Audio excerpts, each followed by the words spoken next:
And just like that, we are live again on Sunday, April 10th.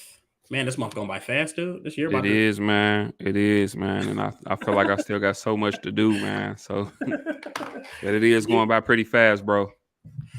Yeah, so obviously, welcome everyone. Today we're in for a treat because obviously the NBA season is coming to a close. So we're gonna go ahead. We gotta talk NBA honors. Even though people Hmm. even though people they usually start talking about it like October, but now it's actually the fitting time to talk about it because it's here. And It then is, obviously man. it is right. And then also we'll be talking some rooted in football. Now it's NFC North, so my Ravens, Browns, like hey, my bad. That's NFC. So my Chicago, NFC, yeah, NFC, Chicago, yeah, Minnesota, Green Bay, Green Bay, Detroit. Detroit. Yeah, Yeah. this is for y'all. So NFC North. right, so that's gonna be fun, and we'll talk about our year two QBs. Trevor Hmm. Lawrence, Justin Fields, Trey Lance. What are they going to do going into year two in 2022? Who's going to make the biggest jump? So we'll touch on that. But Right. first, obviously, Get into the handy dandy intro. handy dandy intro that we worked so hard on. All right.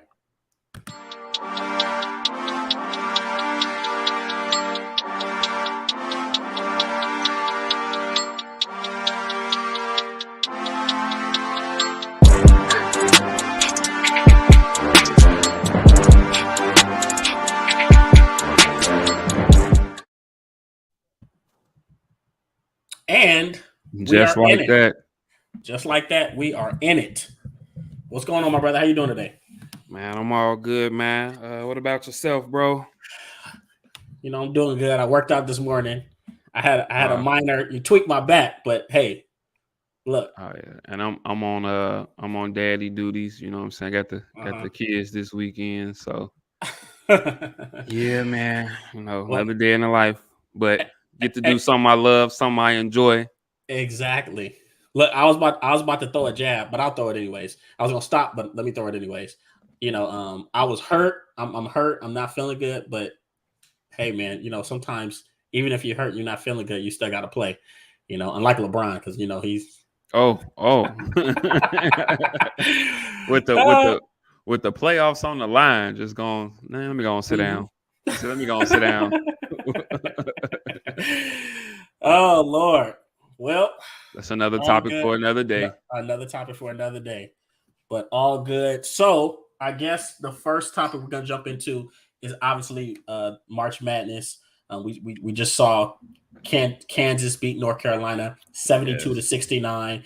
It was probably as good of well, it's evenly matched of a game that can be at Hmm.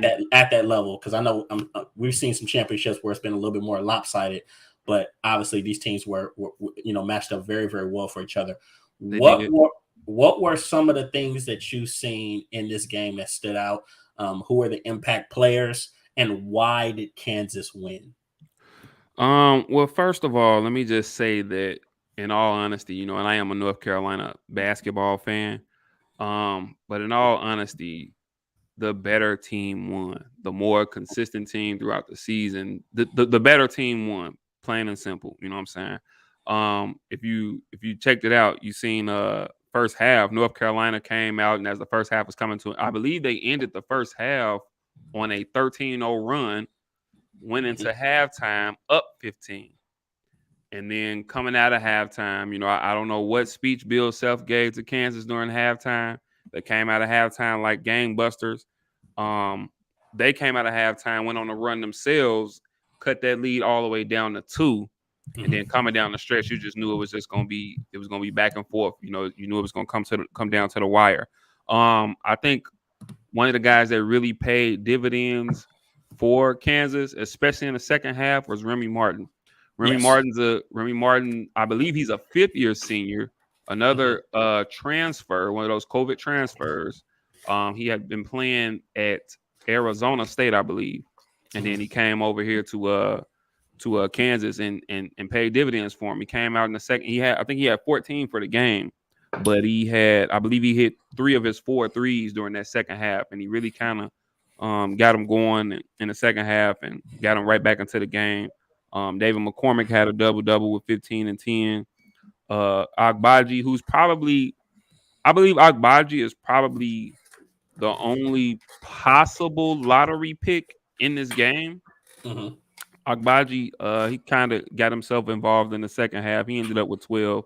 Um, I haven't seen as entertaining of an ugly game in a long time, because watching them, I mean, they neither team shot the ball well. Kansas ended up shooting 43%, almost 44%, but I think that was more so because of the second half that they had. And then North Carolina, they ended up shooting 31% for the game.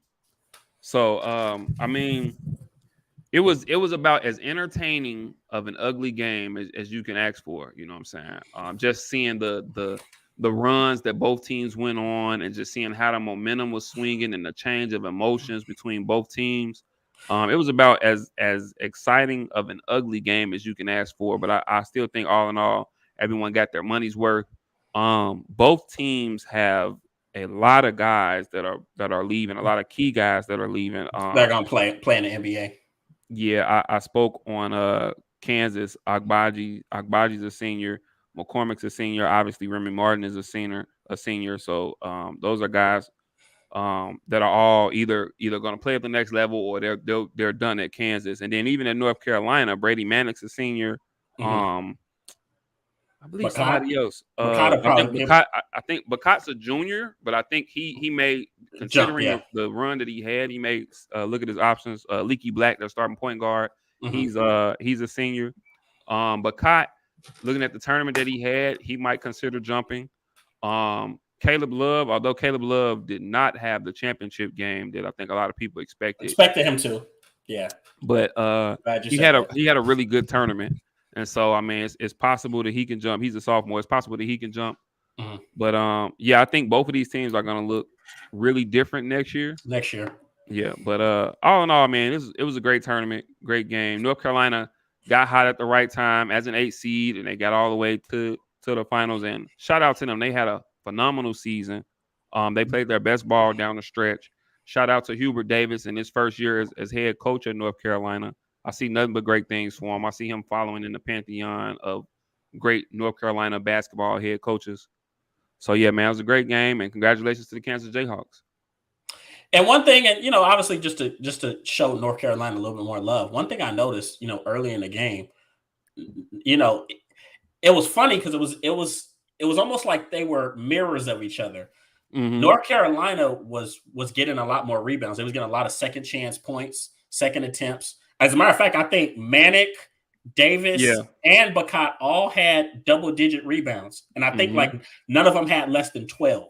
And I think that also shows you just how ugly of a game it was. But because guys were missing a lot of shots and there was a lot of rebound opportunities. Yeah. And you mentioned Love. I think we can look at his game and say that, I mean, you don't never want to put all the blame on one guy, but I believe they expected him to be able to close that game out. He wasn't. Yeah. Whereas you looked on the other end with Kansas, and you remember we talked last time, and I thought very highly of David McCormick. I thought he was going to have a standout game. He wasn't overtly dominant, but all his points were impactful. Like he probably had the most impactful 15 damn points ever. Like I said, between him and then the buckets that Remy Martin had in the second half, I mean, just huge shots in the second half to get them on that run, get them back in the game. Because going into halftime, I'm like, oh man, it's getting ugly. Like I said, because North Carolina, like I said, I think they ended that first half 13-0, and it was like, all right, now it could get ugly. You know what I'm saying? And then North Carolina is kind of a bigger team. They're a scrappy team. They got some experienced guys. And I think we were kind of expecting Caleb Love to kind of get going in the second half, because that's been his MO all tournament. You know what I'm saying? He had two games in the tournament in which he scored 20 points or more in the second half. So that's kind of been his MO. I think we did kind of think, he would maybe take him home. But looking at his game though, he's a streaky shooter. He's one of those guys where Can you hear that? Yeah. All right, go ahead. My bad. He's one of those guys that he's one of those guys that may or may not have it going on a given day, but when he does have it, you're gonna ride him. You know what I'm saying? He's a streaky shooter, so I mean, he's one of those guys where you just gotta take his good with his bad, because when he's on, he can carry you. You know what I'm saying? He can get going. He can carry you. And I mean, he's fearless as a scorer. He's always on the attack. He's fearless as a scorer. And I think on the next level, I can see him on somebody's team, maybe being a little bit of a spark for someone coming off the bench, because he's fearless as a scorer. He could be 4 for 13 or whatever, but he's gonna shoot that next shot as if he's 5 for 5. Understood. No, and once again, a lot of great players on both teams. Sorry for the noise, guys. These guys, they could have did this all day, but they chose right now. They said we're gonna wait until he starts his podcast. But anyways, we'll get to that. Mm-hmm. But I think when you look at Kansas, they may not have had the better individual players, but they made the plays that they were supposed to make when they were, when the time came, and they were a better. It once again very close, 72-69. They were a better team. Yeah. Right. Mm-hmm. And I was finna say, you know what I'm saying, they have been the better team all season. You know what I'm saying? I think they ended I think they were the Big 12 regular season champs, and then they ended the season 32 count the championship game. They ended the season 32-6. So I mean, they were one of the most consistent teams in the nation, you know what I'm saying, all year. And I think it's a lot to be said to see the way North Carolina went into that halftime with all the momentum, with a 15-point lead, and to see that team just not give up and keep fighting and keep scrapping and keep defending, continue to make timely shots and come back, take the lead, and ultimately finish it off with the win, man. Like I said, we got to give a big shout out to Bill Self for coaching those guys up, and a big shout out to the Kansas Jayhawks basketball team for hanging in there and pulling it out. Okay. Hey, check this out. Why we handle this? Hey, Swan, I want you to tell us about some teams that you think next year are in position to really make a run at a national championship at the men's basketball level, NCAA. So looking at some of the guys that might be returning, teams that may have some returning guys, what will that look like? And give me 2 seconds. So it's still early on, but as of right now, Duke has the number 1 recruiting class coming into the season for next season. And that's even with Coach K retiring, with John Shire taking over. They have the number 1 recruiting class coming in. So they're definitely going to be a team to look out for. Obviously, Kentucky, we know the way John Calipari, he goes about his recruiting and everything. So obviously, Kentucky's going to be someone to look out for. Villanova's going to come back strong. You know, Jay Wright coaching those guys up. We know he's going to get and the thing about Jay Wright is that I don't think you ever really see him at Villanova. You don't ever see him getting those top guys. You never really see, McDonald's All-Americans or just, those top 25, 30 guys going there. But Jay Wright always recruits guys that are great for his system. So I think Villanova is another team to look out for. Possibly UCLA, depending on what they're going to do, what some of the guys on the team are going to do. I expect Johnny Uzang to probably go ahead and jump, because he could have possibly been a first rounder last year. So I expect him to possibly jump. But yeah, definitely Duke, Kentucky, UCLA, USC. Stop it. No. Yeah. No, I mean it's possible, you know what I'm saying? USC is always a tough, gritty team, you know what I'm saying? They're always respectable, so it's possible. But I was just saying, as of right now, Duke has the number 1 recruiting class going into next season, even with Coach K leaving and John Shire taking over. They still have the number 1 recruiting class coming in thus far. So they just had a couple guys this here past week commit there. So Duke is obviously going to be a team to look out for. And I said Kentucky, the way Calipari recruits. And then I said possibly UCLA, depending on some of the guys making decisions as far as if they'll come back or if they'll leave. So, any incoming freshmen that you're excited about? And look, is Mikey finally coming to college? I feel like dude been in high school for like 6 years.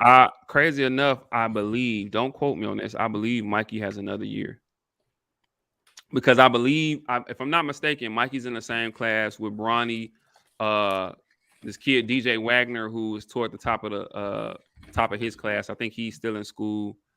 I'll tell you one kid to look out for next year though, and I can't think off the top of my head where he committed to or if he committed yet. But kid, he was a McDonald's All-American. Amari Bailey. Now this kid, he played on that Sierra Canyon team. You talking about the one that Drake? You talking about the one that Drake was dating his mother? Oh,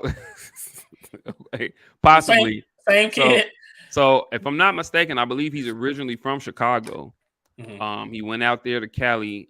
Was that last season or season? I think that was the season before last. That, yeah. He was on that Sierra Canyon team with him. Bronny was a freshman. They had another kid, Zaire Williams, who went to Stanford and is playing with the Memphis Grizzlies now. That same Amari Bailey kid. He was a McDonald's All-American this year. It kind of leaves me what school he committed to, or if he's committed to a school. But I think he's going to be really good at the next level. He's a left-handed kid. Jump shot still progressing. He is sneaky athletic. Like just looking at him and watching this game, that's not the first word that comes to mind. But then when you see him attack the rim and you see him go up and try to go up over a person, you'll be like, okay, he got some sneaky hops here. Has a really solid handle on the ball. He's a great slasher. He's an underrated passer. Like I said, he's a lefty. That's one kid that I would definitely say to look out for next year. Most definitely. And I guess we're gonna have to go ahead and and obviously Gonzaga. Gonzaga's gonna be right back toward the top toward the top of the top 25 next year. Another great recruiting class coming in. Can they finally win it? You know, it's funny. Somebody said something that hurt my soul, and I couldn't disagree. They said Gonzaga are the Dallas Cowboys of college basketball. Ooh, I mean, and it hurt my soul. Well, I hate to break this to you, bro, but Gonzaga's been more successful. You know what I'm saying? At least. Well, they had more success, but I think it's because people feel like they get hyped up and this, that, and the third, and they get to the big moment and they just don't finish.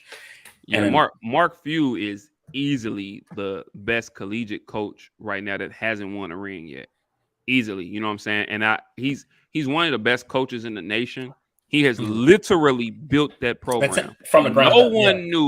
No one knew who Gonzaga was or where Gonzaga was. Nobody had ever heard of it until 1999, 2000, whenever that was, when they made that first initial tournament run. And then he's just been working and grinding, and he's getting out there recruiting. Now he's getting top recruits now. Now they're a household name. They're a household name. Literally, the only thing that's missing from Mark Few's resume is a national championship for Gonzaga. Well, I guess I actually had picked them this year. I thought they would finally get over the hump, but so much for that. And then we got to factor in there. They're probably going to lose Chet. Chet's gone. Drew Timme, who was actually their leading scorer this year, Drew Timme is already declared for the draft. I'm sure Chet's going to go right after him. So. Yeah, but they're at the point now where they'll just continue to reload. They're a well-oiled machine. Yeah. Mm-hmm. Yeah. Okay. Well, that is March Madness. Oh yeah, man. We're gonna go ahead and with the NBA season coming to an end, we figure we go ahead and actually I think today is the last day of the regular season, and then the play-in games start Tuesday, Wednesday, and then the last two games are on Friday before the playoffs start next weekend. So we figured us here at Rooted in Sports, we figured we go ahead and give out our end of the year awards. So we're gonna give our picks for MVP, Sixth Man of the Year, Most Improved Player, Rookie of the Year, Defensive Player of the Year, and I even I got my Coach of the Year as well. So I'm sure we're gonna have a lot of similar picks. This will be interesting. I guess you want to start, or you want me to go on here and start it off? What category we want to start with? You tell me. Obviously the biggest category is MVP. So I said we start with MVP. Okay. Well, you know me, I'm always going to go with the most unsexiest, pick. Um, Okay. and I'm going to go Jokic again. Okay. All For right. the second year in a row, and I think it's Mhm. just you kind of feel for him because, th- I mean, arguably they're a Jamal Murray and Michael Porter Jr. away from being a very serious contender. Yep. But you look at what he has kind of been able to do without them. They're 48 and 33. They're what, sixth in Mhm. the West now? Yeah, Let's see. they and the Jazz are, I believe, they're tied for fifth. So Yeah, fifth, yeah, one to be fifth, the other will be sixth, but they got the same record. Yeah, right. 48-33. Uh, I mean, dude, we're talking about a center averaging 27, 13, and 7.9 assists. Mm-hmm. And just a year ago, he finished. He was second in the league in assists behind, if I'm not mistaken, Russell Westbrook. Yep. So he just continues to dominate on both ends of the floor. I just mentioned he averages 13.8 rebounds a game. And he's going to have outings where he's scoring 35, 40 points. We saw what he did Mm-hmm. to the Lakers about a week ago, a few days Yep. ago. I always still feel like he's the best center in the NBA. I know a lot of people say Joel Embiid, who just won the scoring title, but Mm-hmm. what Jokic is able to do from a leadership standpoint, literally run the offense and dominate on both, not dominate, but contribute effectively on both ends of the floor is impressive to me. I think he's a repeat. If you don't, maybe you go with somebody that's just a little bit hotter of a name, but you can't say it's Mm-hmm. because they're playing better basketball than Nikola Jokic. Yep. Well, ironically, I ended up at the 12th hour. I ended up picking Nikola Jokic myself. Hilarious. And crazy enough though, about I had this, or we kind of discussed this maybe about 2 or 3 weeks ago. Mm-hmm. And at that time, I think I had Joel Embiid. Mm-hmm. But I think kind of at the 12th hour, man, just looking at these guys, man, I have to go ahead and go with Nikola Jokic. I mean, you already ran off the numbers. Um, he is the first player in NBA history to have a season where he scored 2,000 points, had over 1,000 rebounds, and had over 500 assists. We talking LeBron, Oscar Robertson, Russell Westbrook, Magic Johnson, all these guys who have a slew of triple doubles to their name. And Nikola Jokic is the first player to go 2,000 points, 1,000 rebounds, 500 assists in a single season.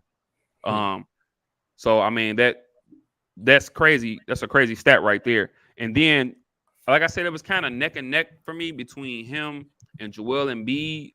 But just looking at how these guys finished, and not that Joel Embiid, isn't continue to ball. He just had 41 and 20 yesterday, I believe. He just Right. had 41 and 20. But Jokic in his last 3 games, he's went 38, 18 boards, 6 assists, 41, 17 boards, 4 assists, 35, 16 boards, 6 assists.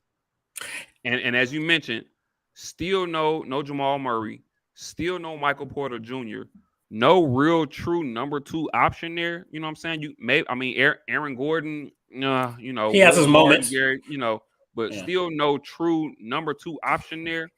And now for really the second season in a row, he's really been. They run through him completely on offense. All things Everything. on offense run through him, and he's led them to the playoffs. A couple seasons in a row now. You know what I'm saying? With In the with West. a good record in the West. Yeah. So yeah, I had Nikola myself. But not to overlook some guys. I mean, obviously, Joel Embiid is right there. If they gave it to him, I wouldn't be upset.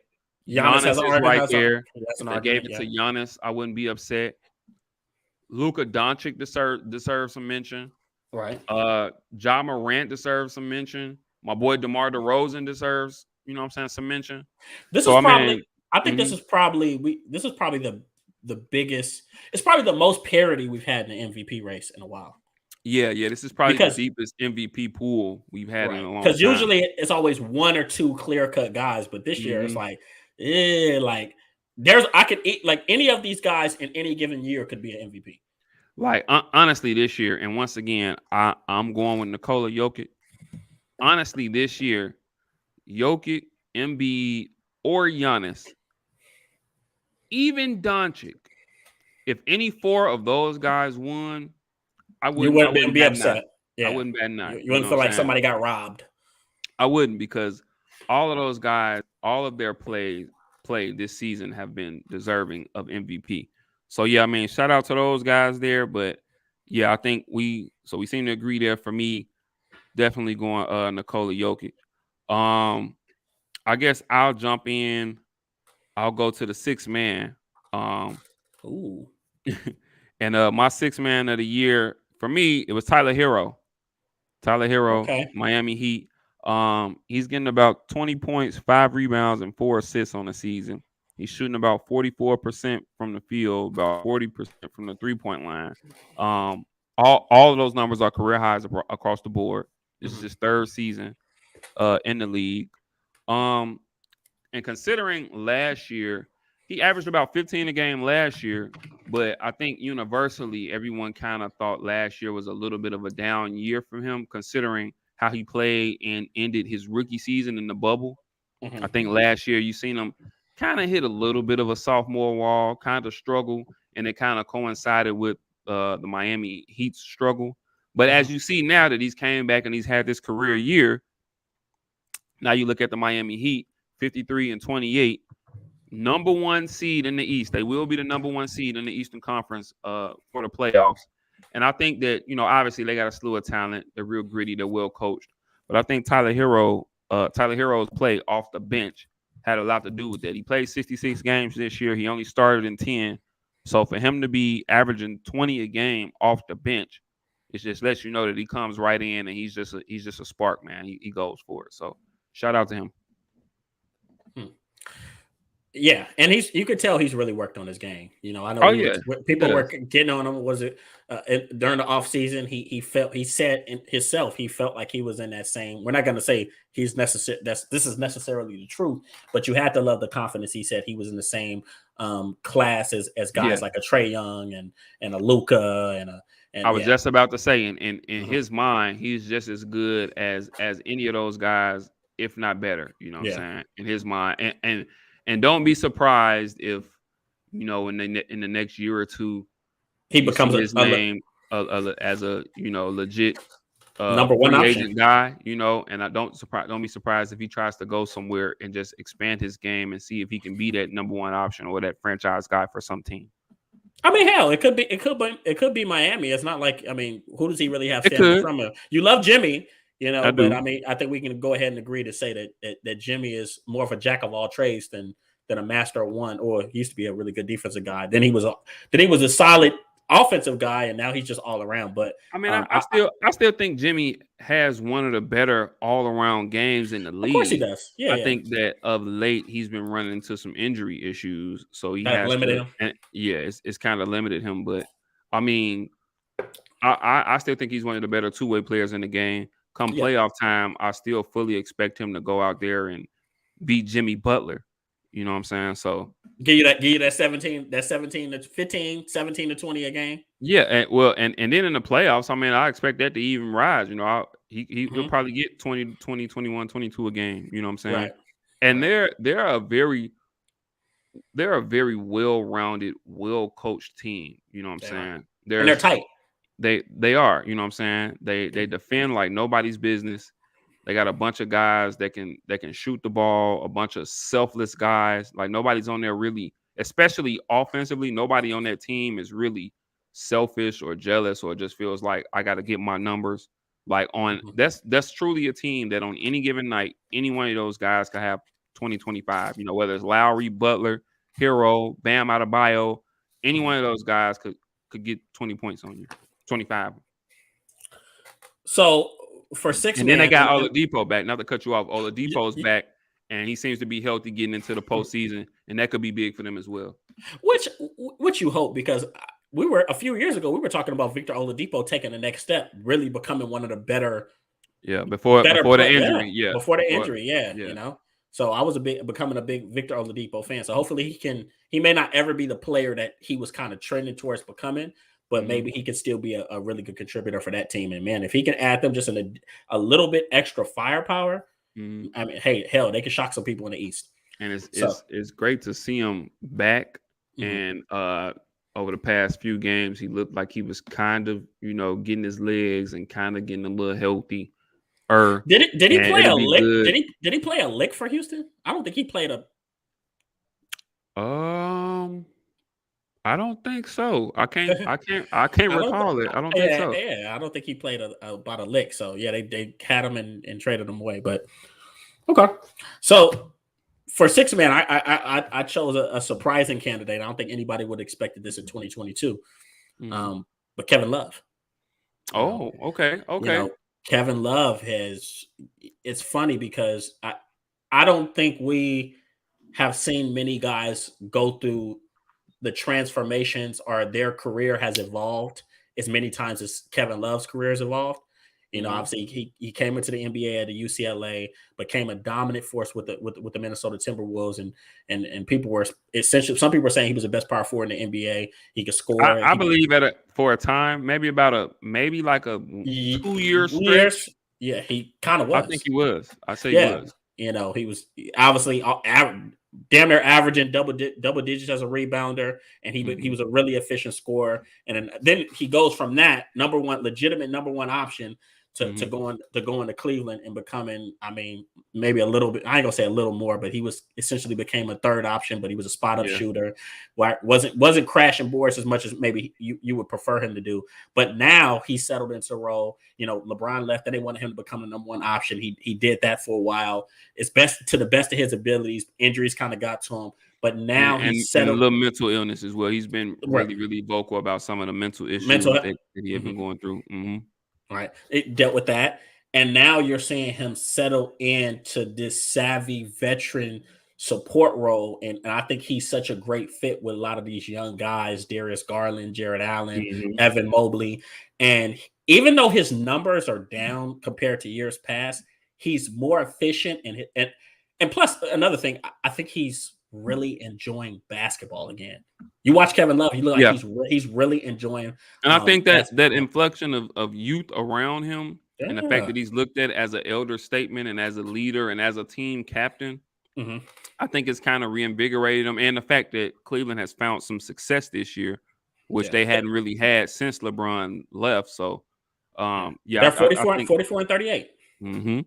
Yeah, 44 And and they're in 38. the well, they finished in the eighth seed, so they're gonna have Yeah. to play the Nets in the play in. And I mean, good luck with that. But but hey, but I don't think coming into the season, I don't think anyone Anybody is seeing expected them them. to be here. Yeah. hmm And and not just his play on the court, but his leadership off the court, I'm sure has been extremely humongous. helpful for him. Yep. Yeah. And he's averaged what 13.6 points, 7.2 rebounds, 2.2 assists. So I mean, man, he's giving them some production on offense. He's crashing boards like we all know him to do. And hmm he's always been an efficient passer in his career. So I pick Kevin Love. I would love to see him win, and I think it'd be fun for the NBA to see an older guy like that, having used to be a bona fide star or almost superstar. But hmm now he's still an efficient player even at this age. And it's like you was mentioning, it's just crazy to see how Kevin Love, a few years back was just at one level, and like I said, for about maybe a 2-year span. I Mhm. mean, He was you that probably guy. argue, okay, hey, he's probably He the was best power forward in the game, yeah. and then to see him go from that and go to the Cleveland Cavaliers at a time where he basically kind of assumed that Chris Bosh role that Chris Bosh had in He Miami. did. He You know, did. left He a did. team where he was the man, he was the franchise, and went somewhere where he was the third option. And almost just like a spot up shooter. You know what I'm saying? Kind of the same way they kind of turned Bosh into in Miami. Mhm. And for him to willingly accept that role and, was a big part in a championship winning team, you know what I'm saying? A team that came back from being down 3-1. He had people forget, he was guarding Steph Curry. He made a huge stop on Steph Curry down the stretch there. It was the possession. I believe that was the possession after Kyrie had hit the three. And Mhm. came down and he got switched over on the screen. He was one-on-one with Steph Curry and he played phenomenal defense out there on the wing and forced Steph Curry into a real tough shot shooting over him and he missed it. And yeah, he was a huge part of that team. And to see him go through the struggles as far as with his injuries and Mhm. then with the issues that he's been vocal about with his mental health, to see him finally get back on the court and getting back to playing basketball and to see how important and monumental he's been to what's otherwise an extremely young team. Because remember, they lost Colin Sexton early in the season. They did. Colin, And people, when they lost Colin Sexton, everybody was kind of like, cash it in. They're going to be done. Because they started out hot, but people didn't expect them to keep that up anyway. And then they lost Colin Sexton early. And so a lot of people were just like, that we can cancel them out. But I mean, obviously with the improvement of Darius Garland and then Evan Mobley coming in and as a rookie and doing his thing, and then Kevin Love coming off the bench and just being an elder statesman for a young team and still contributing statistically as well, man. That's a pretty solid pick, man. Couple other guys in that category. Miles Bridges out in Charlotte. Yeah. He's someone that could be up for that category. Cam Johnson. A lot of people had Cam Johnson. Cam Johnson been doing work. Obviously, Jordan Clarkson could be in there. He could be. I mean, he's won it a couple times already. Jordan Clarkson could be up for this award every year. You know what I'm saying? So honorable mention to him. But no, that Kevin Love pick is a really solid pick there, bro. What we got next? As a matter of fact, since let's do most improved player. Okay, most improved player. I'm interested to see who you got lined up. Ooh. And it wouldn't surprise me if we had the same pick. Hopefully not. So we can give you guys some argument. But go ahead. It's possible. Once again, this is another category where a few guys could have won this award, but for me, it was Ja Morant. I mean, to see the improvement that Ja. First of all, Ja's getting career year. Okay, he's getting 27, about 6 boards and about 6 assists. He's shooting 49% from the field. Mind you, he's your point guard. He's shooting 49% from the field, 34% from 3, which he still needs to work on, but that 34% is a career high for him from 3. I'm sorry, that 34% is that career high for him from 3. The Memphis Grizzlies are 56-25. They're second in the West. They're going to finish second in the West. In the West, yeah. No one, and I mean no one, would have expected that from the Memphis Grizzlies. Maybe a playoff team, but for them to be over 31 games, over 500, and to be second in the West, no one's seen that coming. Ja Morant himself his points per game has increased every year. This is his 3rd year. He went from 17 a game his rookie season to 19 a game last year, and now to 27 a game this year. And we talking about a guy here. I've talked about him on the podcast before, man. I've raved about him. I've said how much he's kind of in that Russell Westbrook mold, but a lot better, a lot more under control. He plays with a lot better pace, less turnovers. I think we're talking about a guy here who truly, truly cares about improving, who truly, truly cares about the improvement of his team, about his team getting better and winning games. And he knows how important that is and how much that team relies on him. And so in the offseason, you see him getting in the gym. You see him working out. You see him staying in the best shape.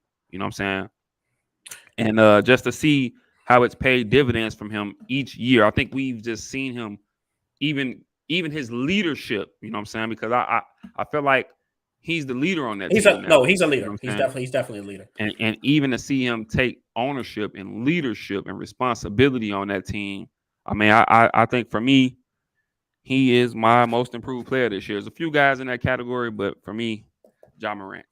And it's funny for us to be sitting here talking about Ja Morant as the most improved player. Not to say that he hasn't, but that just shows you, because his arrow has been pointing upwards every single year. So I think for me, the reason why I didn't choose him is because I expected him maybe not to be this damn good, but I expected him to continuously improve and ultimately reach this level that he's playing at right now.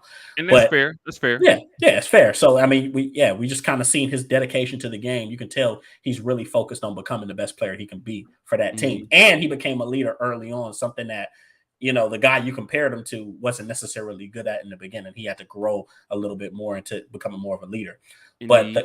But the guy I chose, who is a guy you just mentioned, his name, I actually smiled. I chose Darius Garland. Oh, yeah. And I chose Darius Garland, and that was my second option. And it's funny because, you mentioned Colin Sexton going down, and I was amongst those people that kind of was like, okay, well, Colin Sexton's gone. I was actually starting to like Colin Sexton a lot, but I feel like Darius Garland is the better fit with the way that this team is built.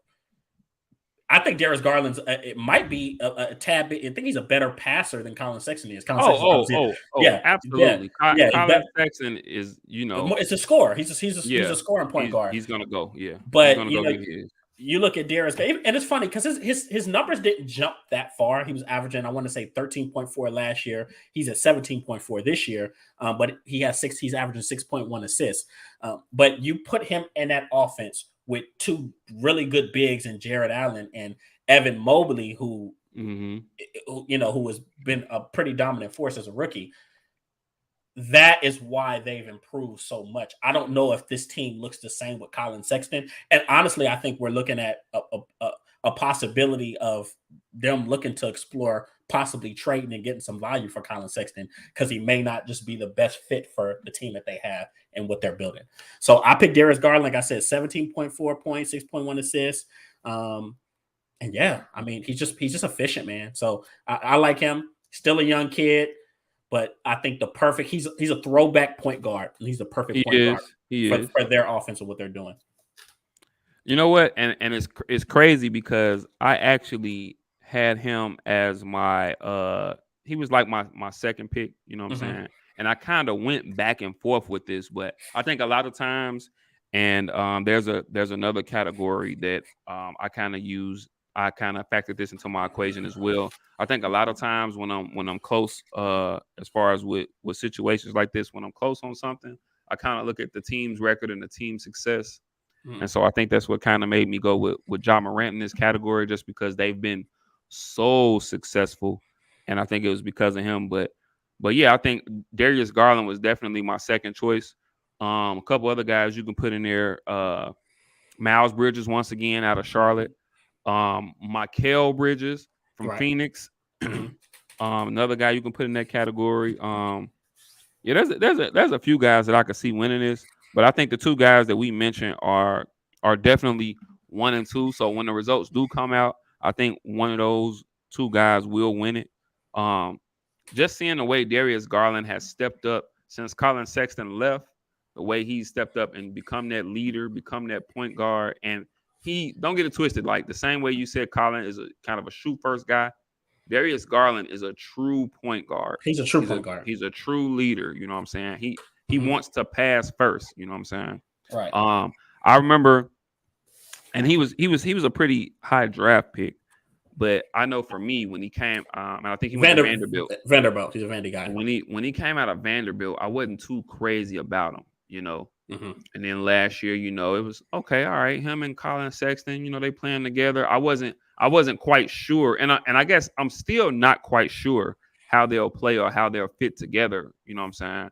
But seeing him this year, you know what I'm saying? I mean, he's definitely a great choice for most improved, and seeing the way he stepped up his game and became a leader for this team. To me, he's their best player. You know what I'm saying? To me, Darius Garland is their best player. Obviously, fair enough. And to see the way he stepped up and continued to keep them afloat, had them finish over 500 for the first time since LeBron was there, got them in the playoff tournament. I don't think they'll win, but he got them in the playoff tournament. You know what I'm saying? Help them to get into the playoff tournament. I'd be shocked. What if they do? No, I'd be shocked. That'd be hilarious. Running again. They got to play the Nets, you know, so I'd be shocked. Well, I guess it's possible because even if they lose they're in the 7-8 game. So the way they definitely have more size. They definitely have more size. And even if they lose to the Nets, they can still get in by beating the winner of the 9-10 game, which I believe is Atlanta and Charlotte. And they could be either of those teams. Yeah, I think so. I mean, I'll say this: both of those teams on any given night can put up 130.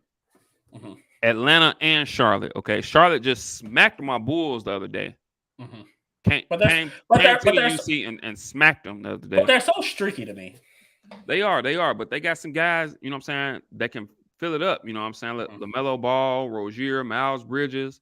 They got Kelly, another 6 man of the year guy I didn't even think about, Kelly Oubre Jr. And Charlotte. You know what I'm saying? Like they got some guys that can fill it up now. You know what I'm saying? Gordon Hayward, who I think They said Gordon Hayward might miss the play-in games, but I think he's not going to play. I think they announced it today. He's having left foot issues. But I mean, they got some guys that can fill it up, and the same with Atlanta. I mean, on any given day, Trey can go for 50 and 12 assists. You know what I'm saying? Like that little kid is I shouldn't call him a kid, but that little dude, man, he's definitely a problem, bro. You know what I'm saying? On any given time, he can go for 50 and 20. Herter, Bogdanovic, John Smith. I mean, they got some guys, you know what I'm saying? Capella down there controlling the paint. Mm-hmm. They're another team that can, you know what I'm saying, run it up. So, I mean, it's feasible. I mean, Cleveland could get that 7th or that 8th seed, but it's not going to be easy because, like I said, I think they're going to lose to Brooklyn. But because they're in the 8th seed, they'll have another opportunity by beating the winner of the 9-10 game. So we'll see what happens, man. It's going to be a good game. Indeed. So, okay, that was most improved player. Mm-hmm.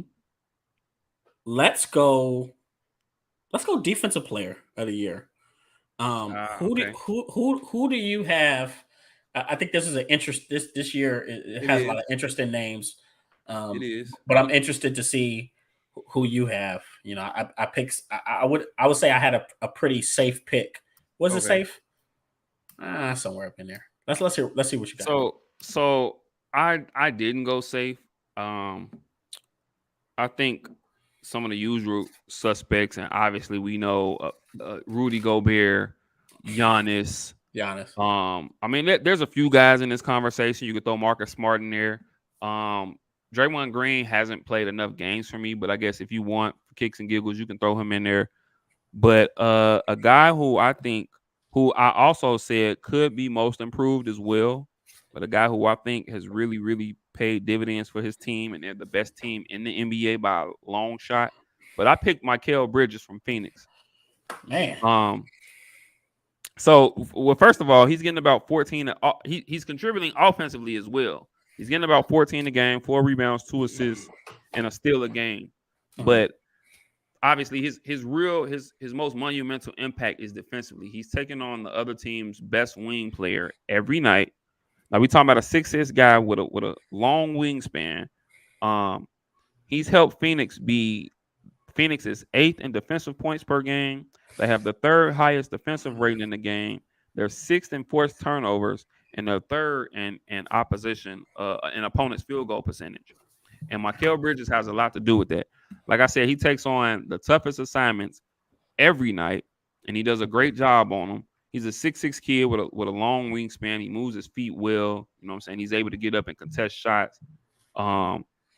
And he's contributing on offense. He's getting them 14 a game as well, too. You know what I'm saying? So I think he's a key piece on what's been a good defensive team and what has been the best team in the league all season. You know what I'm saying? And obviously he has some other guys there that help. DeAndre Ayton isn't a slouch as a defender around the paint. Obviously, we know Jay Crowder can defend as well. Chris Paul, he's kind of up in age, but we know the defender that he was during his time. You know what I'm saying? So, I mean, as a team, they have some guys. Even JaVale McGee coming off the bench. JaVale McGee is going to race, 2 or 3 shots a game, even coming off the bench. So, I mean, they have some defenders there all together. But I think as for right now, Mikal Bridges is their best defender. And I want to give him some love, man. I think he's deserving of Defensive Player of the Year. And I just want to pick somebody different than the norm, different than the Gobert. Like I said, the Gobert, the Giannis, and all those guys. So, yeah, I want Mikal Bridges. Fair pick, right? I want Marcus Smart. Okay. And I think that if there was ever a year, because obviously we don't see too many guards when Defensive Player of the Year was the last one, was Gary Payton. As far as the smaller guards, it might be point guard. Because I think Marcus Smart is maybe about 6'4", 6'3", 6'4". So yeah, as far as smaller guards, it might be since Gary Payton. Yeah, since Gary Payton. I have to fact check me, but I think it's been since Gary Payton. Most of the other guys have been wings, 6'6", 6'7", or bigs. You know what I'm saying? So yeah, right. Which ironically, Gary Payton just endorsed him and basically, show some love and said that he should really be heavily considered for Defensive Player of the Year. But it's been a couple seasons where he should have been in consideration. Oh yeah, 100%. He hangs his hat on defense. Exactly. He hangs his hat on defense. And a big thing about Marcus Smart that a lot of people don't understand is, obviously he came at Oklahoma State, but he really has made it a point to establish himself as one of the better defensive players of this game. He's 6'3", but he has a 6'9" wingspan, and this guy can guard 1 through 5. He can. You're seeing sometimes he's guarding, these 6'11", 6'10", 7-foot centers and power forwards and things of that nature. And his build and his body type helps with that as well. Exactly. And I think if there was ever a year, this will be the year, because the Celtics have the number 1 ranked defense in the NBA. Yeah, they do. Yeah. So let's see. Look at a few categories. They're number 1 in points allowed. They're number 3 in assists allowed. Number 1 in assists allowed. Number 3 in field goal allowed. Number 2 in blocks. I mean, man, this is just going crazy. And he's a big part of that. He is their defensive identity. You know what I'm saying? He is. Him and Robert Williams is there too. And I was just gonna say he's gonna be out for a while, and I mean that is kind of a big loss for them, because he was kind of an anchor for them on the defensive end. But Marcus Smart is and has been their defensive identity. You know what I'm saying? He's their defensive leader, their defensive captain, and I think defensively they go and they feed off of the energy that he has on that end of the floor. Oh yeah.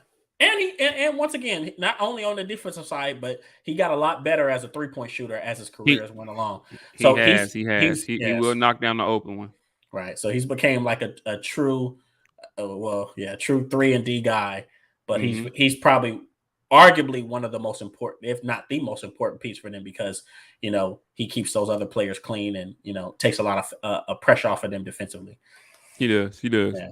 And he takes on the other team's best wing defender every night. You know what I'm saying? And he goes out there, he gives up his body, and he plays awesome defense. And then, like you said, he's still able to contribute some on the offensive end. And he's even turned into kind of a facilitator for them, because there's times where he's kind of running the offense, especially for a team who really doesn't have a true. They don't necessarily have a true point guard. I know we were talking about that with them last week. They don't necessarily have a true point guard, but he feels in that position. He gets guys where they needs to be. You know what I'm saying? He's selfless offensively. He's came into his own as far as knocking down that open 3-point shot. And then defensively, you know what I'm saying? He's their defensive leader. He's their defensive catalyst, So I think that's a solid pick. I'm still gonna go with Mikal Bridges, you know what I'm saying? But it's just good to see somebody other than Gobert or Giannis, you know what I'm saying, win it. And we all know they're stalwarts on the defensive end. I mean, Rudy Gobert, he's gonna always get you 13, 14 rebounds and 2 to 3 blocks a game for his entire career. You know what I'm saying? And then Giannis with his size and with his strength, when he puts his mind to it, I mean, he can stop anybody. He's one of the only guys that I've ever seen block Kevin Durant's jump shot at its height. Kevin Durant shoots over everybody. He's like the only guy I've ever seen to actually block. And Rudy Gobert is what, 7'2"? 7'2"? Yeah, Rudy Gobert is 7'2". I'm talking about Giannis though. Giannis is like Giannis has a 7'2", 7'3" wingspan. Yeah, he has a pretty long wingspan as well. But he's one of the only guys I've ever seen like block a Kevin Durant jump shot. You know what I'm saying?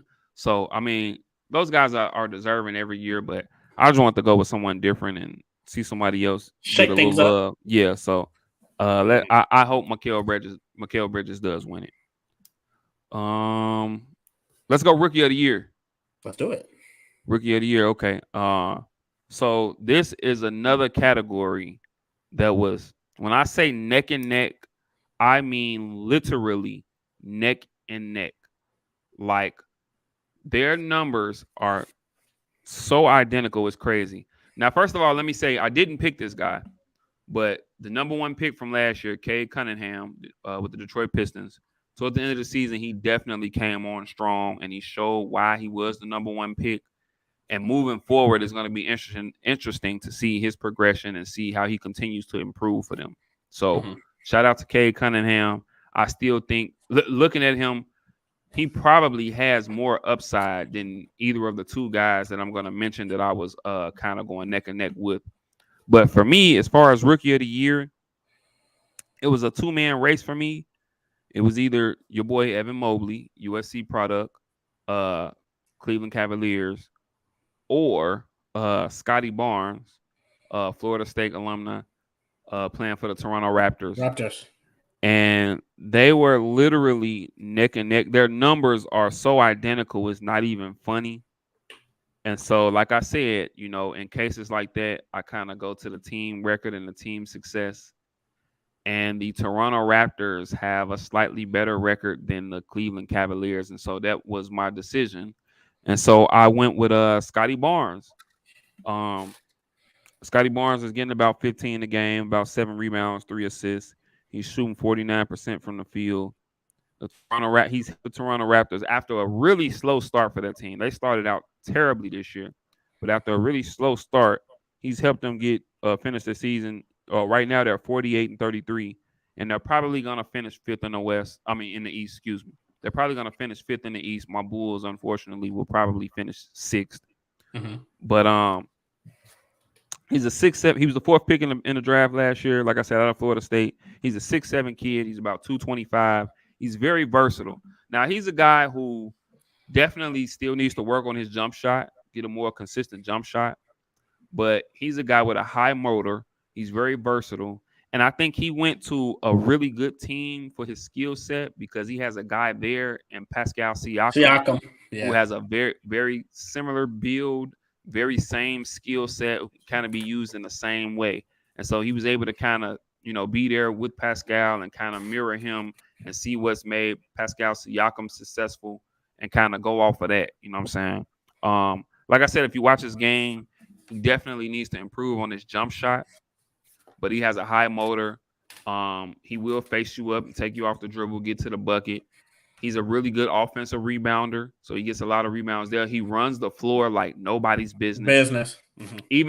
Even in high school, I remember watching him when he was at Montverde Academy out of Florida. I remember watching him in high school, and I was just thinking, like, who is this kid? Because he had an NBA body as junior, senior in high school. He already had an NBA body. You know what I'm saying? He still, even then, he was running the floor phenomenally. You know what I'm saying? He was getting up, blocking shots. He's a he's 6'7" long. He's really athletic. He can guard multiple positions. 1 through 4 he can guard. You know what I'm saying? He doesn't mind getting down, sitting in his chair, moving his feet. I do see a bright future for him. Like I said, he's got to continue to improve his jump shot. But I do see a bright future for him, man. So, yeah, it was really neck and neck for me. It was a 2-man race with him and Evan Mobley. But at the end of the day, I ended up going with Scotty Barnes, and I'm sure I chose Evan Mobley. Sure, you chose Evan Mobley. Well, 100%. I mean, here's the thing. One, he's easily been one of the better USC guys in recent years. Mm-hmm. But more importantly, he's been everything that team probably expected him to be as the 3rd overall pick coming in as a rookie. Right. And I think he's transitioned very well from being dominant in college basketball. Because one thing we people forget, big men tend to develop a little bit slower in comparison to some of their position counterparts. Mm-hmm. You see, we're looking at DeAndre Ayton now, but I mean, it took him all of 3-4 years to get here. Mm-hmm. But for a while, he was like, he's flashed, he's had moments, but we're looking at Evan Mobley, and I think he's going to develop even faster. I mean, he's already averaging 15 points, 8.3 rebounds, 2.5 assists. So he's coming along very nicely, has a nice mid-range. He really can do it all. That was the big thing about Evan Mobley coming into the draft, is that he really can do it all. He'll hit the occasional 3 if you leave him there. Exactly. He's athletic, mm-hmm. right? Man, he can run the floor. He could do a little bit of everything. So it's earlier when you mentioned Darius Garland being the best player on that team, I was like, fair enough. But I genuinely believe that Evan Mobley, given time, moving forward, I can see him taking that mantle. Yeah. I think we could see him become a star and become a number one option, join the ranks of a Joel Embiid and a Jokic. Mm-hmm. In time. He was another kid in high school. I believe he was the number 1 player in his class. Yes, from San Diego. Okay, from San Yeah. Diego, yeah. Yeah, from San And Diego. obviously he ended up going to USC, and then last year I believe he was the Mhm. second pick. Don't quote me on that. I believe He he was was a the second third. pick, third pick in the He draft was a last year. third overall pick in draft. Yeah. So he's came along with, and plus you've seen in the tournament how much USC missed him. Yeah. Just having that number one option, that domineering force. So I'm excited for Evan Mobley. Obviously, he got hurt. He's missed a little bit of time, but looking at his numbers and looking at his impact, I think we can say, obviously, we can give Darius Garland some credit, but I think that Evan Mobley is a big reason why you're seeing the Cavaliers, really start to turn it around fast. I think he's paid immediate dividends, which we can agree. Yeah. And we're looking at for a playoff team. For a playoff team. But, if we're looking at the draft, and anyone who knows me knows I've scrutinized the NBA draft the past 10, 15 years, guys are just coming in not ready. Whereas Evan Mobley, and I think a lot of the guys that are coming out in this draft class have came in ready and are actually really playing they're paying immediate dividends and really playing crucial roles on their team. Even guys that were picked like number 8, number 10. What was the kid that Golden State drafted? Kaminga. Jonathan Kaminga, who's a stud to me. Yeah. He has a bright future, especially on that team, because they're not going to be dependent on him. Right. Exactly. But especially on that team, he could really, really pay some dividends.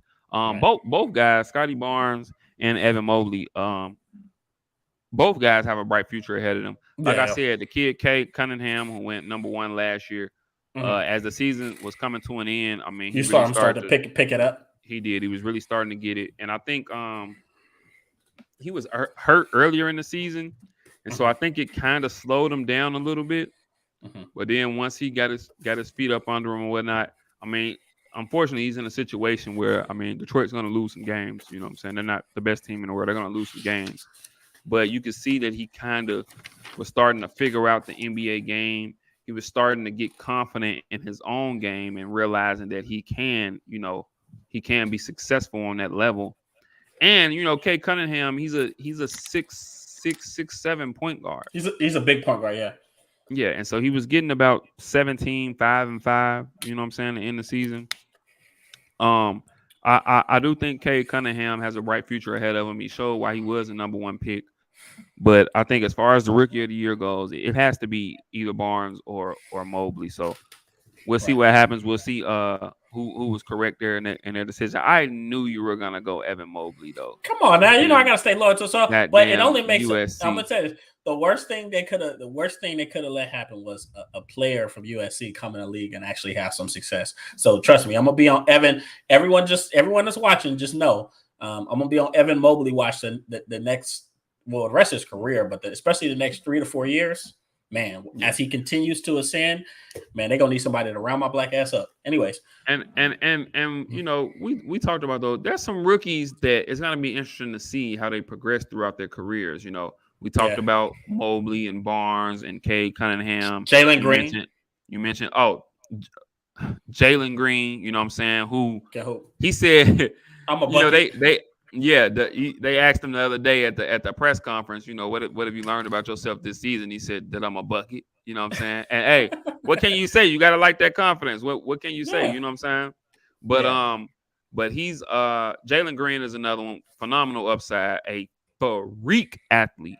Yeah, he is a freak athlete. You know what I'm saying? Phenomenal upside. You mentioned Kaminga, the kid Davion Mitchell in Sacramento. Mitchell. He's a phenomenal defender. I think you're going to see him hang his hat as a defender. You know what I'm saying? And then there's been a few games, especially in the season, that De'Aaron Fox was out, and he's been able to step into that starting point guard role. And he was getting about 20 a game, along with being a phenomenal defender. That kid hangs his – you can tell he genuinely loves defending. You know what I'm saying? And then I got to give my boys some love from Chicago, man. Ayo Dosunmu, you know what I'm saying? Illinois cat. I think he was a second rounder, you know what I'm saying? But throughout this NBA season, he's paid dividends for my Bulls. He's been kind of forced into the starting lineup with some of the injuries we had with Caruso, and Lonzo Ball is going to be out for the season. So he's been kind of forced into the starting lineup. But, I mean, he's definitely held his own, and he's, made some big plays. And, You know what I'm saying? Helped us to become a playoff team. So yeah, there's some rookies to look out for moving forward. Yeah, so we're definitely gonna have to assess these guys going into year 2. So we got coach of the year left.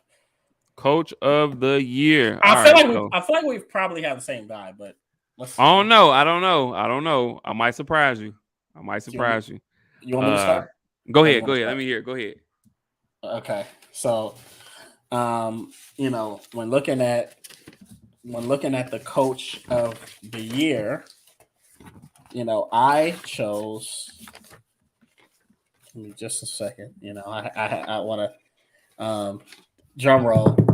Okay. I chose Taylor Jenkins.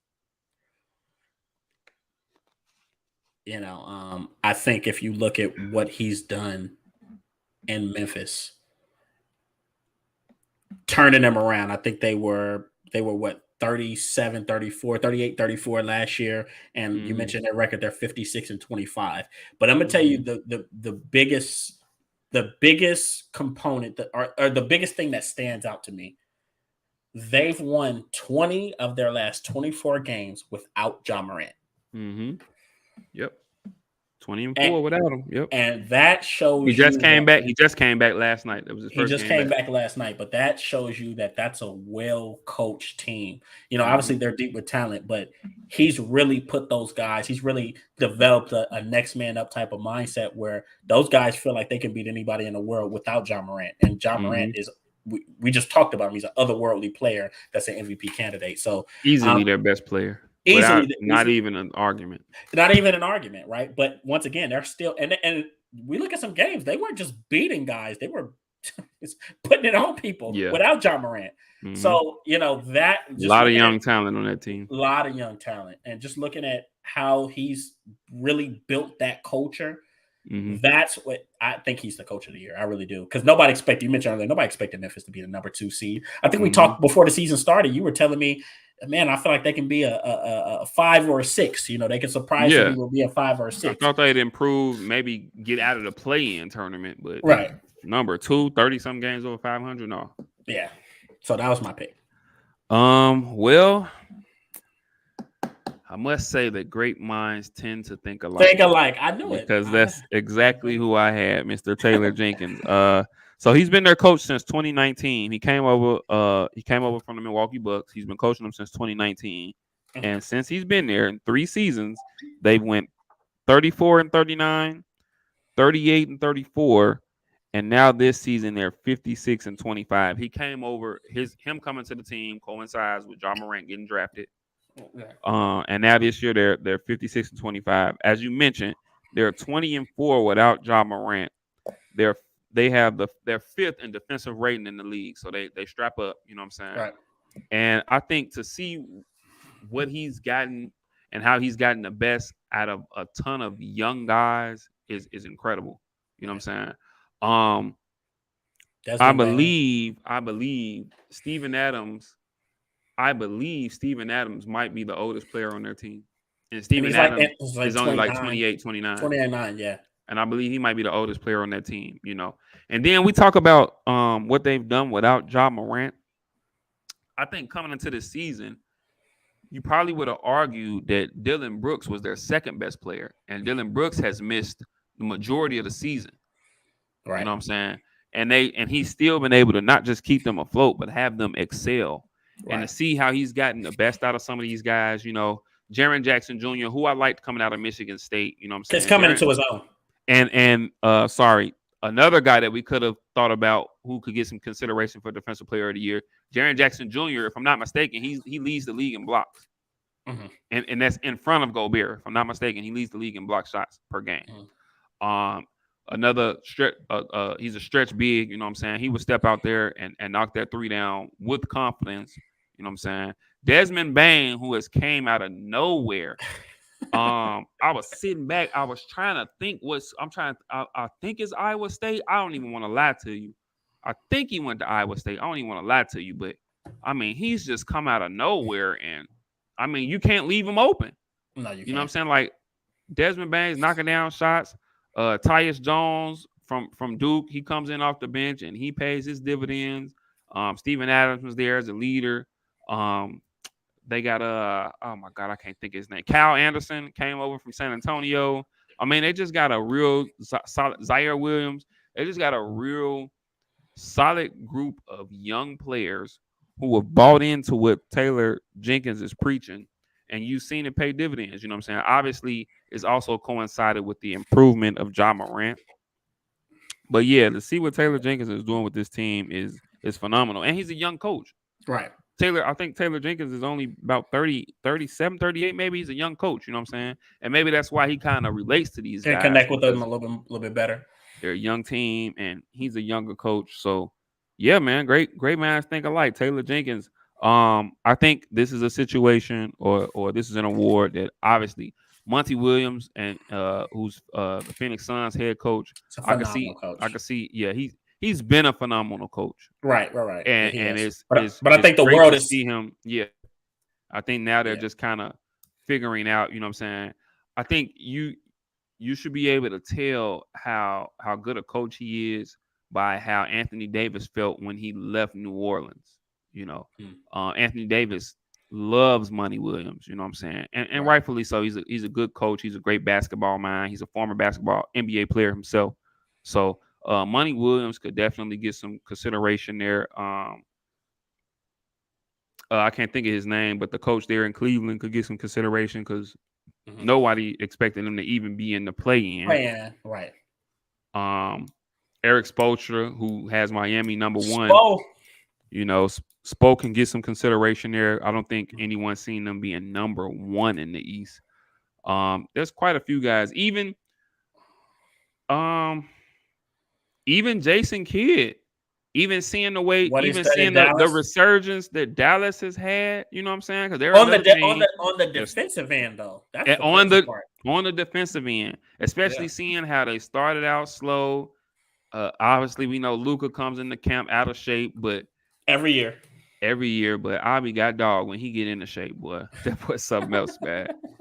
And to see how, they, trade deadline, they let Porzingis go, and they just, they've been riding on Doncic and a supporting cast, and to see they could finish third in the West. They could finish third in the West. Because they jumped Golden State. Golden State is now fourth now. Dallas is third, and tonight is the last day of the regular season. So Dallas could finish third in the West. So, yeah, I mean, I think Jason Kidd can get some consideration, man. So there's a few guys there that you can see there. I think ultimately, honestly speaking, I think the league will probably give it to Monty Williams just because of how great Phoenix has been. And they're like 10 or 11 games clear of the second best team in the league. Right. So I think that in the league. Yeah. So I think they might give it to Monty Williams, but I agree with you. For you and for our money, man. Taylor Jenkins, man, for sure. But and that's it, man. And watch out for Memphis, by the way. Oh yeah. I mean, they'll be second. So they may be like the Suns from last year.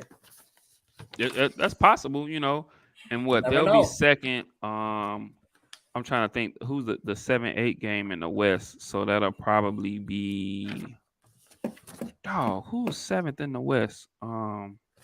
Denver 6. Oh my God, it's leaving me. I forgot who's 7th. New Orleans is 9th, I believe. San Antonio's 10th. I forgot who's 7th and 8th in the West, but yeah, I mean, I could see Memphis making a pretty solid run. You know what I'm saying? I wouldn't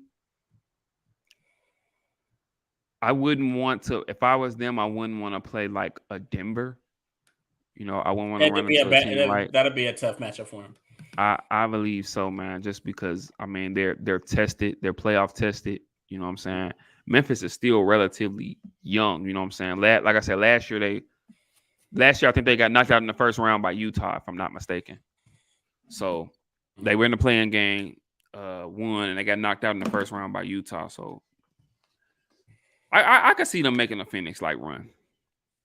But that being said, we're going to go ahead and switch it up here. We're going to go ahead and get into a little bit of football. As he mentioned earlier, man, you know what I'm saying? There were a lot of rookie quarterbacks last season. And a lot of them had their struggles. We've seen flashes from a few here and there, but I think the draft class of 2021 will be the overall consensus theme on that draft class will depend on the success of the quarterbacks that were drafted. It was a really heavy quarterback draft. So we thought we would go ahead and tackle a few of these guys and see who can probably make that jump in year 2 and probably get to either themselves get to elite status or get their teams to some team success. So I don't know, man. I guess Kenny, I'm gonna let you lead the way on this one, man. And I know there's about 5 or 6 guys that we're gonna cover here, the 5 or 6 major quarterbacks. But of the guys, before we get to each one of them individually, of the guys, who do you think right now has the best chance to make that jump and be possibly an elite quarterback for years to come in year 2?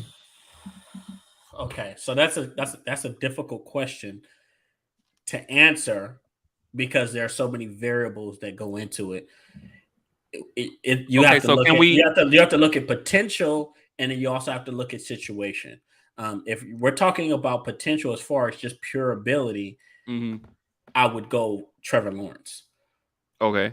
If we're so despite his struggles last year, you still feel like he has the highest upside as far as abilities and potential of all the quarterbacks. Well, it's not about having the highest upside. It's about making a quick turnaround and making a fast jump. Because some quarterbacks you're gonna see their best ball 3-4 years down the stretch.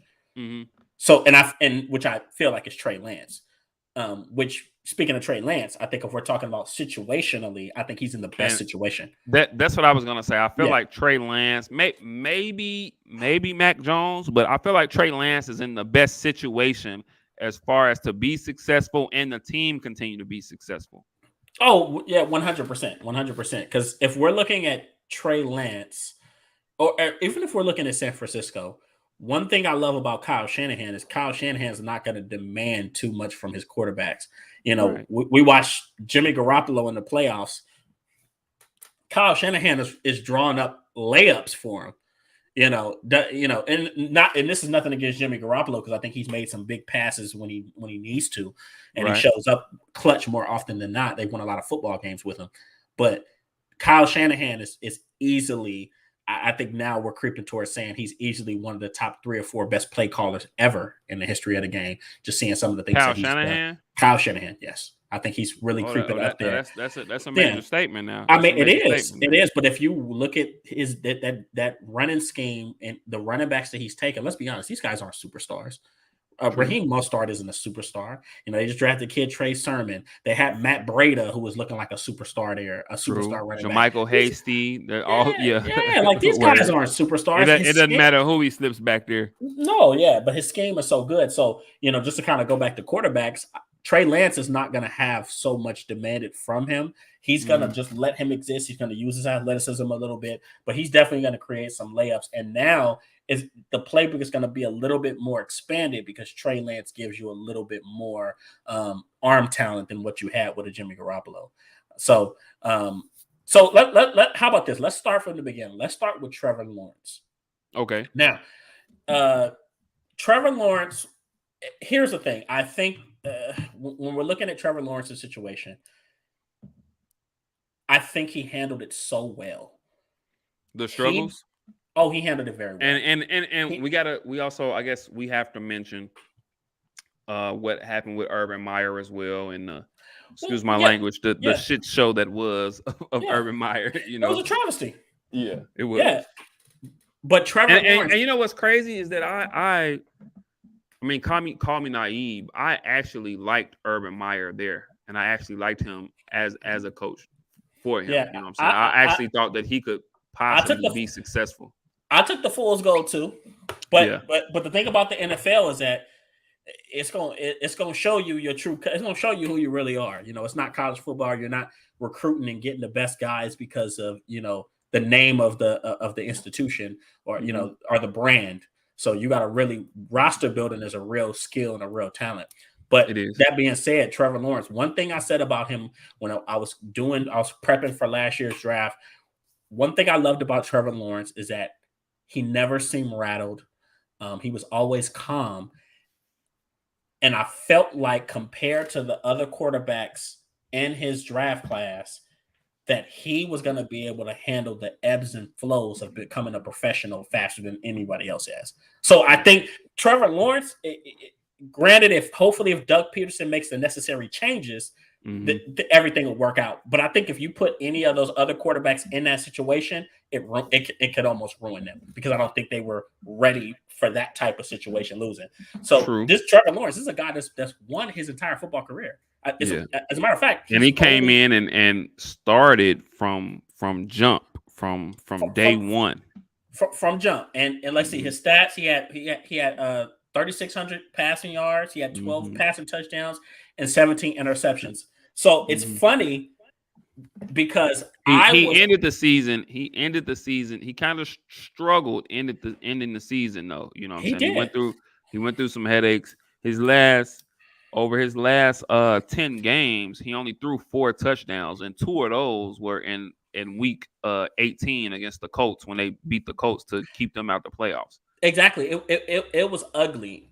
And is one of the things that I said about Jacksonville is I believe that they had a lot of receiving talent, more than people gave them credit for. They had DJ Shark, who ultimately got hurt. They had Laviska Shenault. They had Marvin Jones, Sr., who's a solid deep threat. Yeah, very consummate pro. And they had some talent at running back as well. What's his name? James Robinson, who rushed for 1,000 yards as an undrafted rookie. And crazy enough though, and that was another thing I remember last year. And maybe it's because he's familiar with the guy, but I remember him. He was almost or maybe that was James Robinson. He was lobbying for because they were trying to lean more towards Etienne because they had spent the draft pick on him. And I remember during the season last year, Trevor Lawrence was kind of saying like, "Hey, I know he's a Clemson guy. I'm familiar with him. That's my guy. But hey, we talking about a cat who had a breakout season the year before, really. You know what I'm saying? Because James Robinson really had kind of a breakout season the previous year for the Jaguars. Well, they had been utilizing. Remember, Etienne had gotten hurt a little early, but they were actually using Carlos Hyde.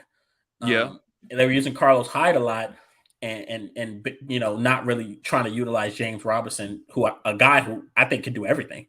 Yeah, I didn't understand that because, like I said, I thought the year before he had kind of a breakout season. He had a breakout season. Like you said, he's a nice receiving back out the backfield. He's a pretty solid rusher. He rushed for over 1,000 yards, and then he had about 1,500 or 1,600 all-purpose yards the previous season. Yeah, he led all rookie runners in rushing.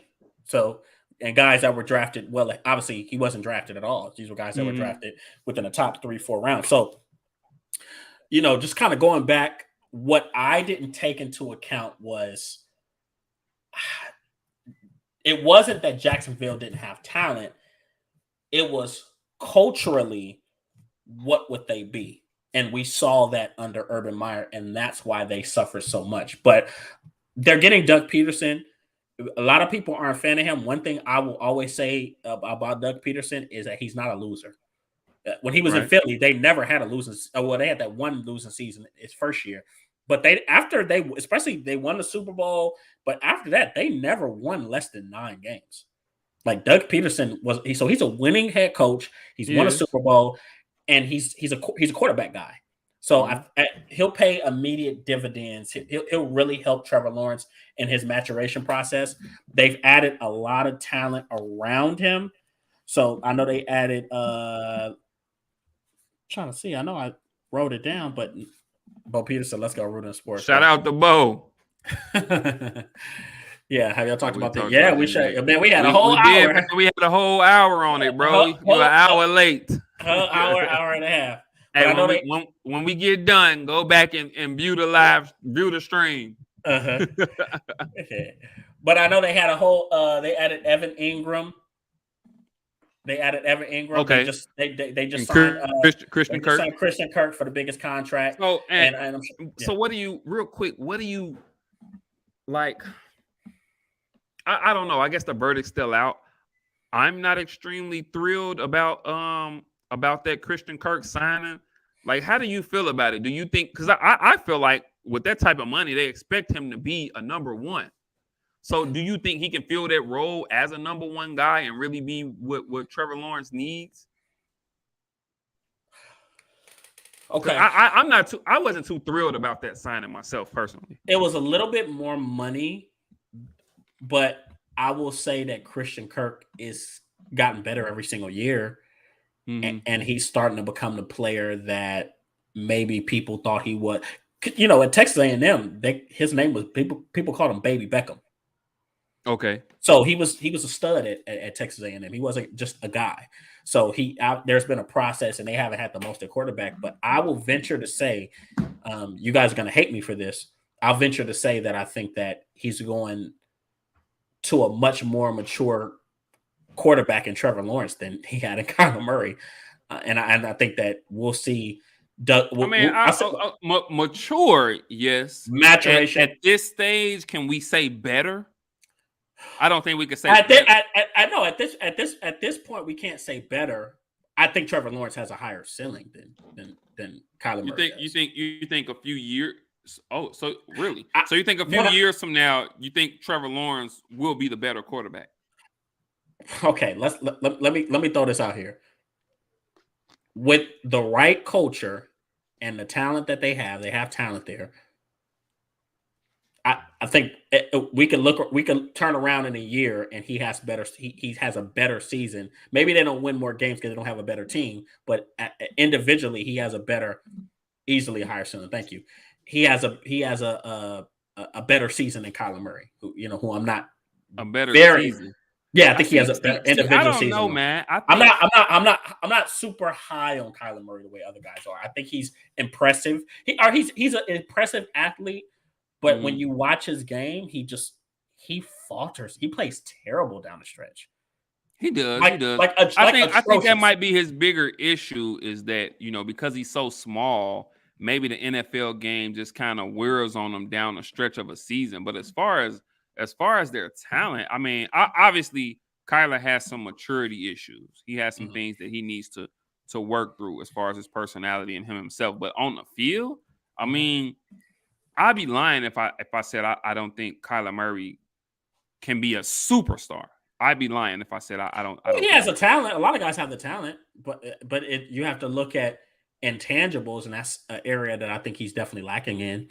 So, not to go off on a tangent because, me and him, this guy, we can go on in the tangents, but I'm not the highest on Kyler Murray. Going back to Trevor Lawrence, I think next year you'll see him improve a lot. I could see him throwing for 4,000 yards. Yeah. 25 to 30 touchdowns. I think he'll still be in the double-digit interceptions, but I think he cuts it down to about 10 or 11. Trevor, while I don't think he'll ever be elite, has the tools. And Trevor. Oh yeah. What and Trevor? But see that, and I guess that's my. And I'm not gonna keep going. But I guess that's my argument. Like, okay, he has the tools to. Okay, but I think Kyler can be elite between what he can do with his arm and with his feet. And you don't think Kyler can be elite? And you don't think Trevor? I'll tell you this. This year is going to say a lot about Trevor Lawrence. Yeah. But I think if you put Kyler Murray in the situation that he was in, I think it would break Kyler Murray. And that Urban Meyer situation, that terrible culture that was there, I think that breaks Kyler Murray. Okay. I mean, okay. I can give you that. Whereas Trevor Lawrence just took it on the chin. It was some bad play, but I believe you'll see his best ball moving forward. And I think he was the only guy. I said that at this class, but out of most rookie quarterbacks coming in, he was the only guy that really had the tools to be able to handle a situation like that. I firmly believe that. So Trevor Lawrence, he'll definitely make a jump in year 2. I don't think Kyler Murray can be elite. He had the best receiver in football and did nothing with it. He sure did. But another story for another day. So that's Trevor Lawrence. Next, I guess we have to look at Zach Wilson. Okay. So I would argue that down the stretch, and I know he missed a few games during the season, Mhm. but I think you can argue that Zach Wilson ended the season better than any of these rookie quarterbacks. And that include ended the regular season, you know what I'm saying, with his play. And that would include, you know what I'm saying, that includes Mac Jones, you know what I'm saying? Because Yeah. I don't know if you remember, but down the stretch of the season, Mac Jones started to show that hey, he is kind of a rookie, you know what I'm saying? You start to see teams Yeah, he kind of struggled. pressure him a lot more, and he struggled. I think, especially after Zach Wilson came back from injury, I think you could argue, although he had, if you look at him statistically, I mean, nothing stands out. You look No. at their record, obviously the Jets were terrible. But I think just looking at his play, I think you could argue that he ended the season on the upside, and maybe he could possibly kind of build off of that. Well, Zach Wilson went into obviously a rebuilding situation, but Robert Saleh as his head coach, I believe they had a better culture. They're building. He's part of building a culture. He's part of that process where I don't think it's toxic or anything of that nature. I think everybody's just has one thing in mind. Everyone's growing together. So I think it's a lot of camaraderie in that locker room. What they have in New York with the Jets. Mm-hmm. So he'll definitely improve. They're gonna add more. They're gonna add more weapons around him. Maybe probably build the running game a little bit more. Continue to build that offensive line. His numbers weren't impressive, but he had a couple of times where there were some wild throws where you're like, oh man, this guy has it. So it was an ugly rookie season. The jury's still out on what type of leader he's going to be, how he's going to deal with, how he's going to deal with the adversity and what it's like being on that stage, because New York's a big market. So that was always my question for him. He took the blows pretty well, but I still have to see. I wasn't a big Zach Wilson, may be a privileged pick. He looked like a deer in the headlights below 60% percentage. Terrible. No, he did. He had some times where he looked pretty bad. And trust me, leading up to the draft, I definitely had my opinions and felt like he was a guy that, and based on, this is our platform, so I can say it. Oftentimes they push these white guys with a nice arm, and we liked Justin Fields, we liked Trey Lance, and obviously. Where does Zach BYU? Was it BYU? BYU. He went to BYU. Okay. Yeah, and he didn't necessarily play against very good competition, and the good competition he did play against, he didn't play the greatest. So, I don't think they have a ton of and I'm sitting here racking my mind, and I know you're better to answer this question than me. They don't have a ton of weapons around him either. Well, they have Elijah Moore, who came out of Ole Miss, who was looking like a pretty good player. Mm-hmm. But I mean, I think they drafted was it Michael Carter? Was it Michael Carter Williams? They drafted him out of North Carolina. Pretty good running back. They got Elijah Vera Tucker. He's a guard. I mean, he's not. He's a guard. I know he played really good. Elijah Vera Tucker, and But I mean, as far as like the skill positions, I just don't. I feel like he just doesn't have a lot to work with. You know what I'm saying? No, it's still coming along, and I think that's going to be one of their main focuses coming into this draft is who can they put around him, whether it's a Drake London, a Garrett Wilson, or Chris Olave or something like that. So, but yeah, so I think I see improvement out of him. Stats weren't good. I think he threw 9 touchdowns to 11 interceptions. He didn't even throw for 3,000 yards. Yeah, he ran for a few touchdowns. He ran for 4. He had 4 rushing touchdowns. But, yeah. So look for him to improve. I'll say about 3,300 passing yards. Hopefully that touchdown and interception ratio kind of begins to even out. I see 22 touchdowns, 15 interceptions. But I think that they'll continue to climb. I like what the Jets are building.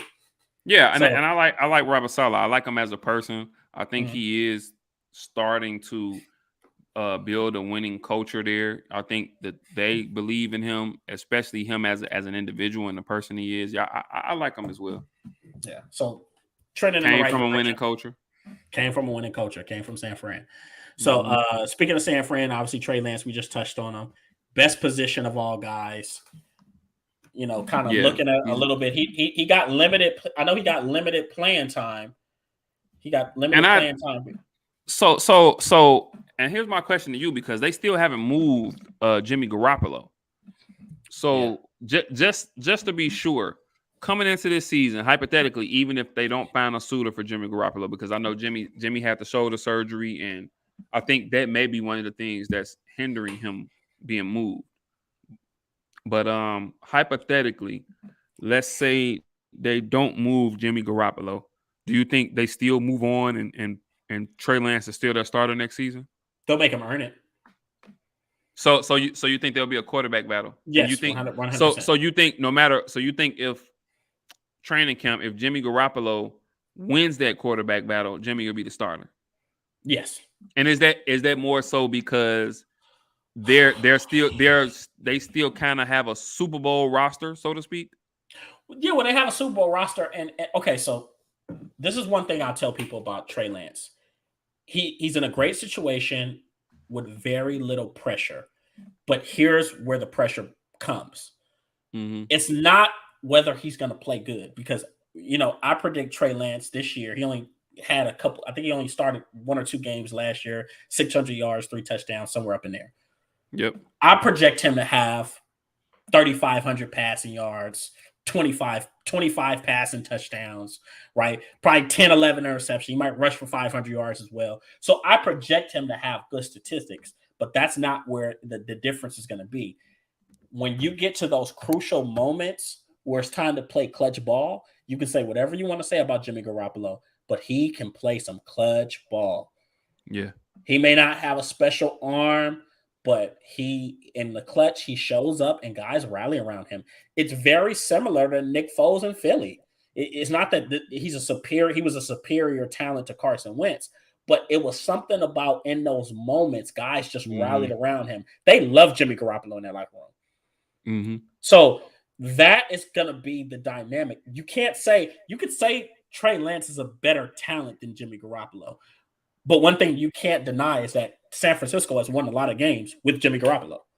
Yeah. So and he has a winning record, and it's one thing you can say whatever you want about Jimmy. His record speaks for itself. You know what I'm saying? The man plays winning football. You know what I'm saying? He plays winning football. So if they can't move him, it's going to be a quarterback battle.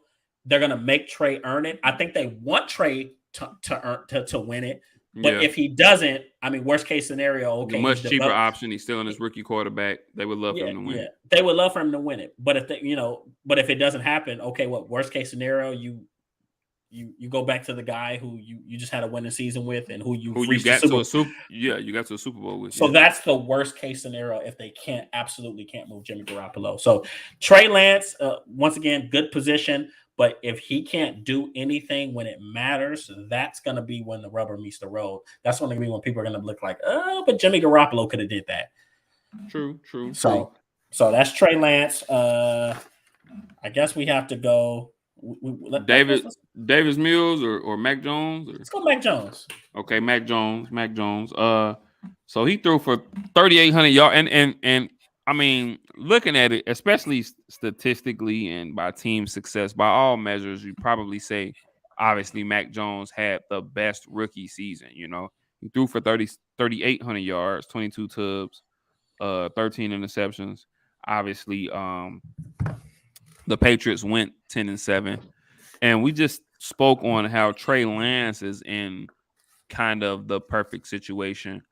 Well, I think right behind it, I think Mac Jones is in probably as good a situation as you could have asked for, especially for a rookie quarterback, and then moving forward. Now, he plays for a coach that's not going to take a lot off of him. You know what I'm saying? Mm-hmm. So he's gonna have to consistently improve. What I do like about him, though, is that I seen just recently, just a little earlier this week, he was out in Florida with the receivers or whatnot, getting his reps in and continuing to build that chemistry and continuing to work on his game or whatever. So you gotta love that. But I think Mac, outside of Trey Lance, I think Mac Jones is probably in the best position of any of these year 2 quarterbacks. I could say that, but it's going to get interesting because they don't have Josh McDaniels as an offensive coordinator anymore. Josh McDaniels is one of the better, more talented offensive minds in football, and he can give them me and a couple guys off the street and he's gonna find some way to manufacture some way of offense. And he's done a lot without working with very much talent.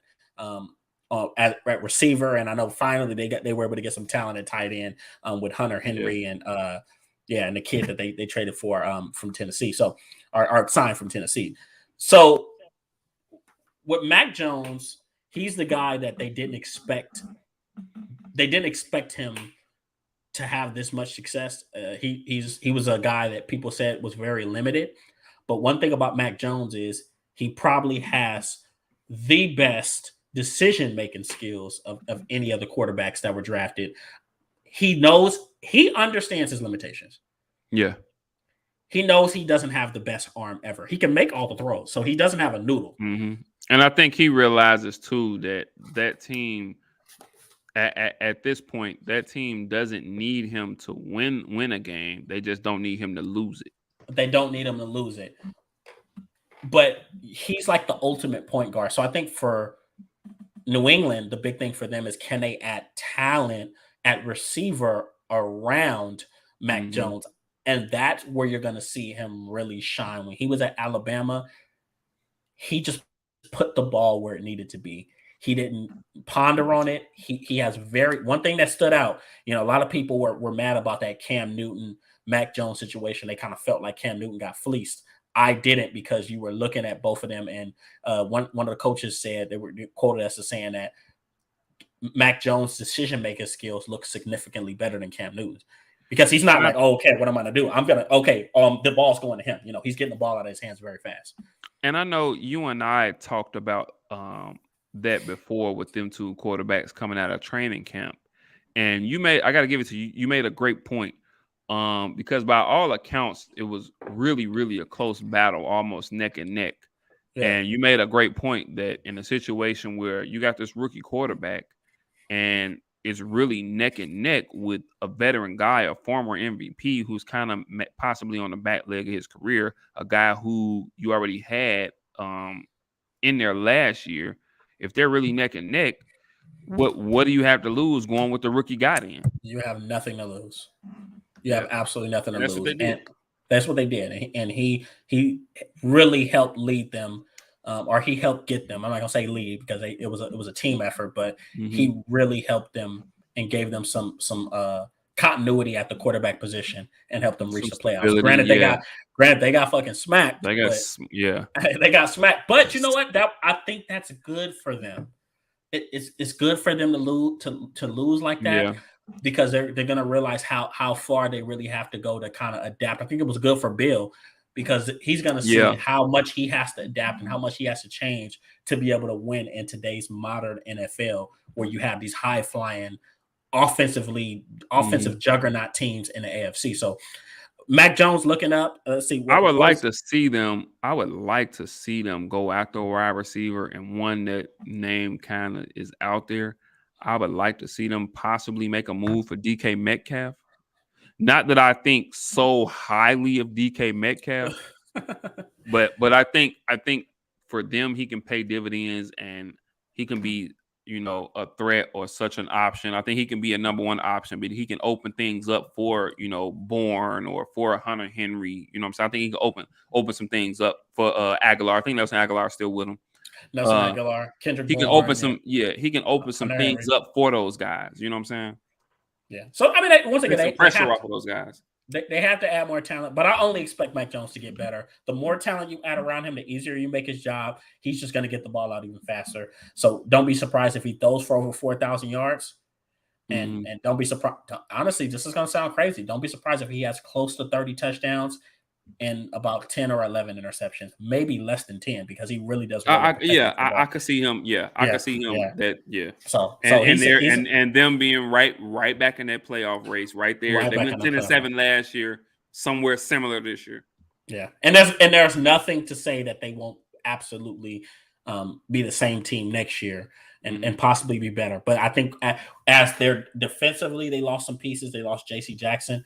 Yeah, they'll have to make up that slack offensively and kind of become, but we still don't even know who their offensive play caller is. That's just how much in limbo they are. So, but I have high hopes for Mac Jones, high football IQ, high floor guy.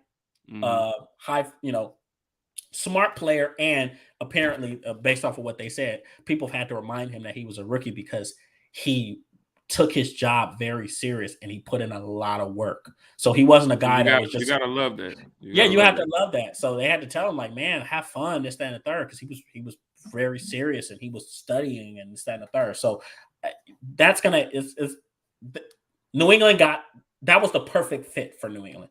Yeah. So that is Mac Jones. We got Davis Mills next. And I think Davis Mills was really kind of a surprise. You know what I'm saying? I don't think any of us really seen him coming. But, I mean, if you look at him, his numbers, he threw for about 2,664 yards, 16 tubs, 10 interceptions. Obviously, the team didn't do well. They were 4-13, but they were competitive. Mm-hmm. Like, they were probably as competitive a 4-13 team as you'll see in the Texans. You know what I'm saying? Mm-hmm. And we know what's happened since and the firing of their head coach and everything. I don't know, but obviously it would seem like it's Davis Mills' job to lose. So what can you see happening to him? You know who he reminds me of? You know what this situation reminds me of? Oh. You're gonna think I'm crazy. You're gonna think I'm crazy, right? And I know this is your guy. You talk about him. This almost reminds me of it's like a Gardner Minshew situation.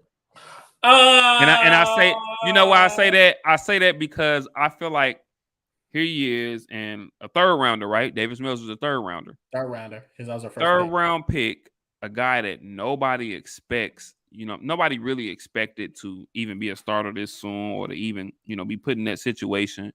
But I think I could see him being that type of guy that continues year in and year out to just prove people wrong. That continues year in and year out to come up with solid outings. And you look up and he's had a solid season. You know what I'm saying? I think he'll continue to be questioned, but he'll continue to prove some people wrong. But I actually like him, though. I like him. Well, why he may not have had the highest expectations. They drafted him. If they had a second round pick, they would have drafted Davis Mills second round if he was what was available to him. So he was a little bit more highly heralded coming out of college than maybe a Gardner. But I understand the comparison than maybe a Gardner Minshew was. He only, if I'm not mistaken, he only started 1 year at Stanford, so he had limited tape. He didn't play that much, but he checks all the boxes. Mm-hmm. He has the adequate size. He has a beautiful arm. I'm not going to say it's crazy arm, but he has a nice arm that make all the throws. He's accurate. He's actually very poised. Mm-hmm. And he went to a very bad situation that was kind of similar to how we were talking about with the Jets that were rebuilding. And, obviously they had a kind of a blue collar type of mindset under David Culley, which I love the culture that he built for that team. They didn't win a lot of games, but they were going to fight. I'm still a little upset that they just kind of got rid of him to the wayside like that. Yeah, but. 100%. But he built a culture of guys that were going to fight you tooth and nail. Now, Davis Mills, he's getting an opportunity that a lot of quarterbacks don't get nowadays, especially quarterbacks that weren't drafted in the first round. He's getting a 1-year tryout. Yeah. And they're literally saying, hey, look, it's either you're going to figure it out this year or we're going to draft a guy next year. Right. And I think further proof of showing that how much they believed in Davis Mills or how much they feel like what he can turn into eventually down the line. They were going to trade Brandon Cooks, but they extended him 2 years, which surprised me. True. I'm like, okay, you go from going. I noticed that the other day. Yeah.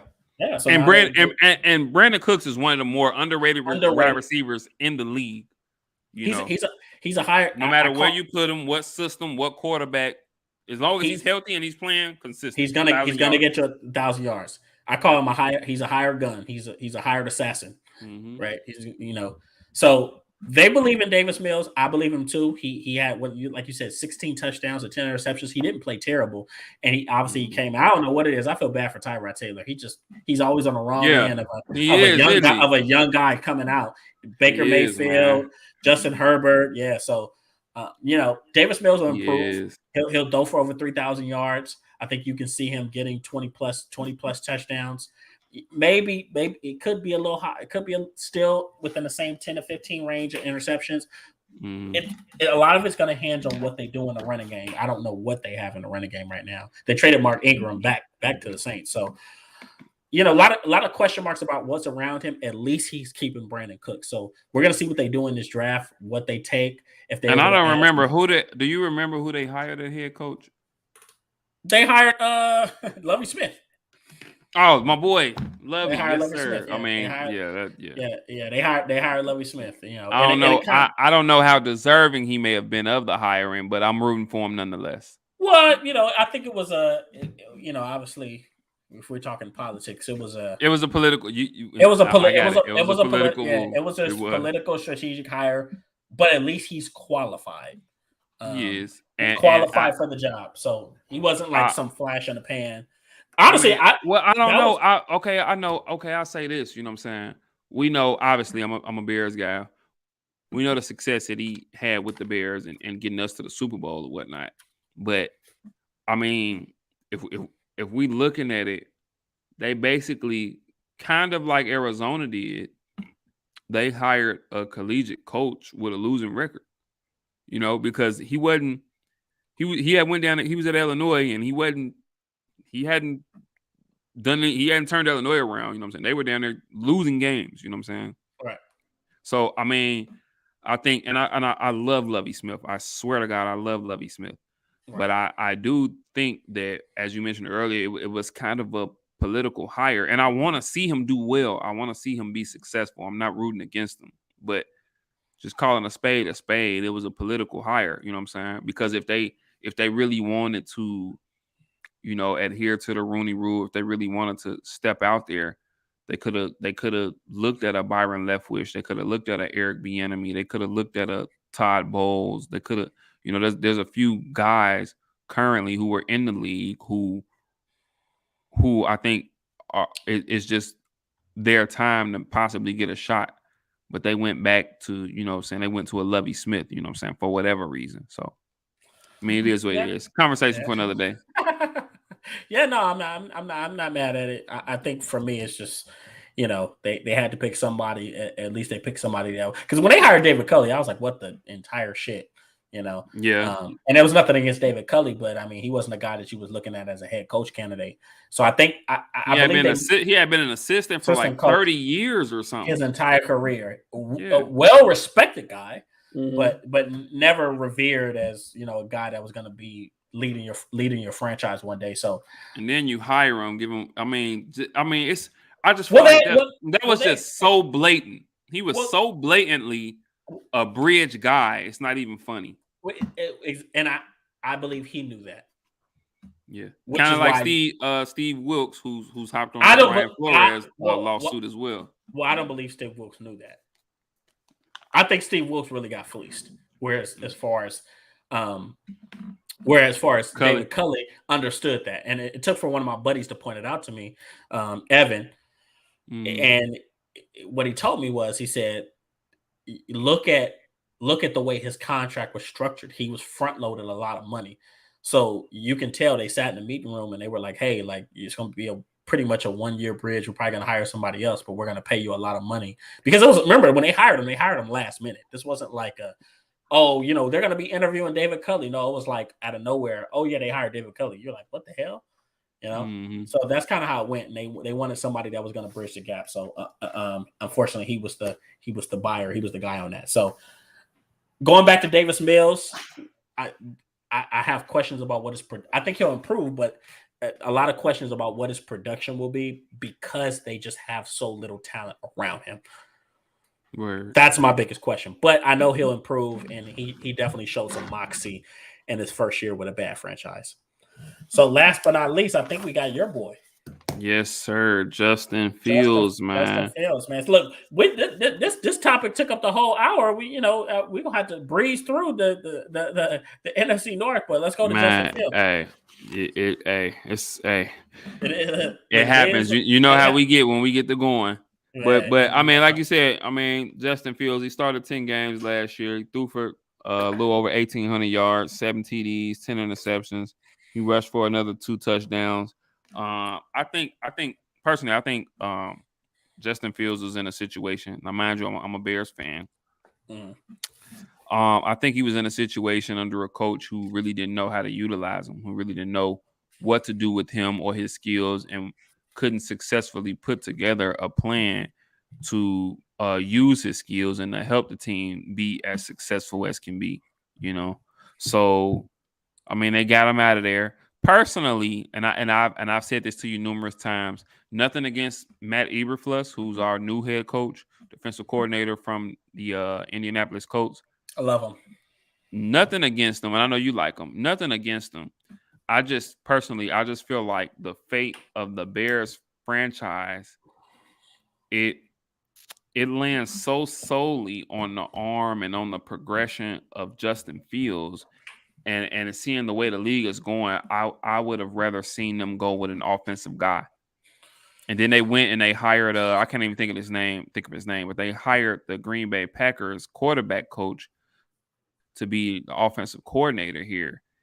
And I just would have loved to have seen them go after an offensive guy, a guy that they can just say, okay, hey, this is your project. This kid right here is your project. You know what I'm saying? The success of this kid and of this team lies on you and how you can whisper at him and develop him. But they went defensive, and we still got just being honest, the Bears have some we have some issues. Like, and I mean we're gonna get to it in a second, you know what I'm saying? But honestly, the Bears have a lot of needs. A lot. You know what I'm saying? We let some guys go in free agency. Outside of Darnell Mooney, I don't think there's a ton of weapons at current moment for Justin Fields. You know what I'm saying? Cole Kmet. I know they like Kmet, and then Horsted's the other tight end we got. I mean, I like Cole Kmet, but I mean, outside of we'll get to them in a second. We're gonna really break down the Bears in a second. But what do you think about Justin Fields though?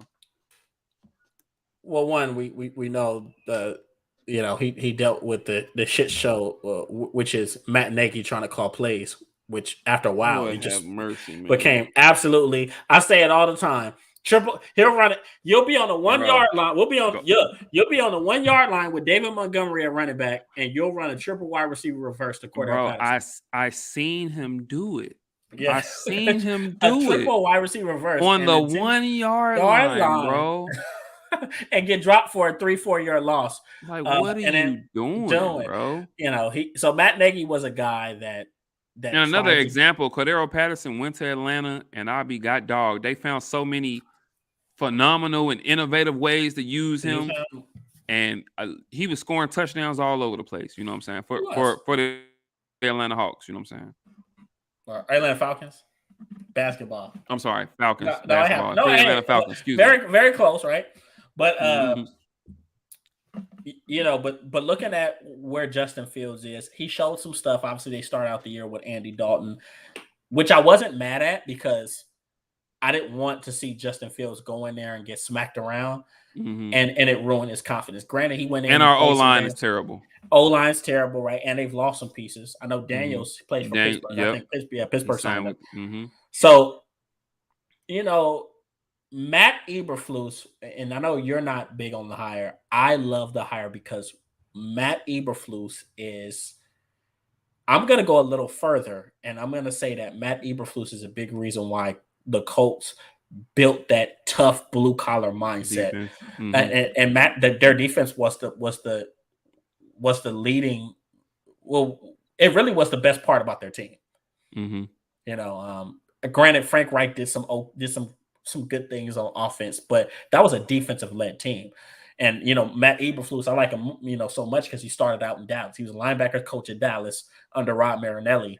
was offered the job, the defensive coordinator job, but obviously chose to follow at the time Josh McDaniels to the Indianapolis Colts, which didn't happen, but he stayed anyways. Right? That was a shit show. So yeah, but he is the perfect guy for the job because right now where the Bears are at, they have to rebuild not just the roster, but they have to rebuild that tough blue collar culture that we know the Bears to have. And I always say this, when it comes to the Bears, they're always at their best when they have a defensive guy at the helm or at least close to it.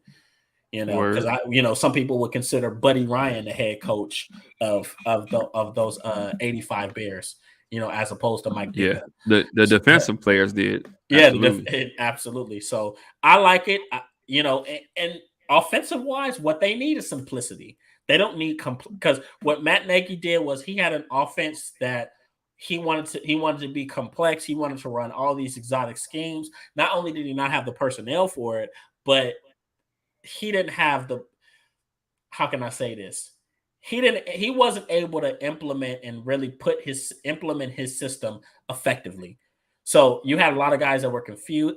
They weren't very efficient. So what they'll get out of the guy that they hired at the Green Bay is they'll get a more simplistic offensive approach, and they'll utilize. I think who's going to star and benefit even more than Justin Fields is David Montgomery, because I think they're going to lead on his ability as a runner. Let Justin Fields grow behind some play action. David Montgomery is a very talented runner. Like he could be a consecutive 1,000-yard rusher in this league. I think he's already rushed over 1,000 yards multiple times. So he's one of the better more underrated runners in this league.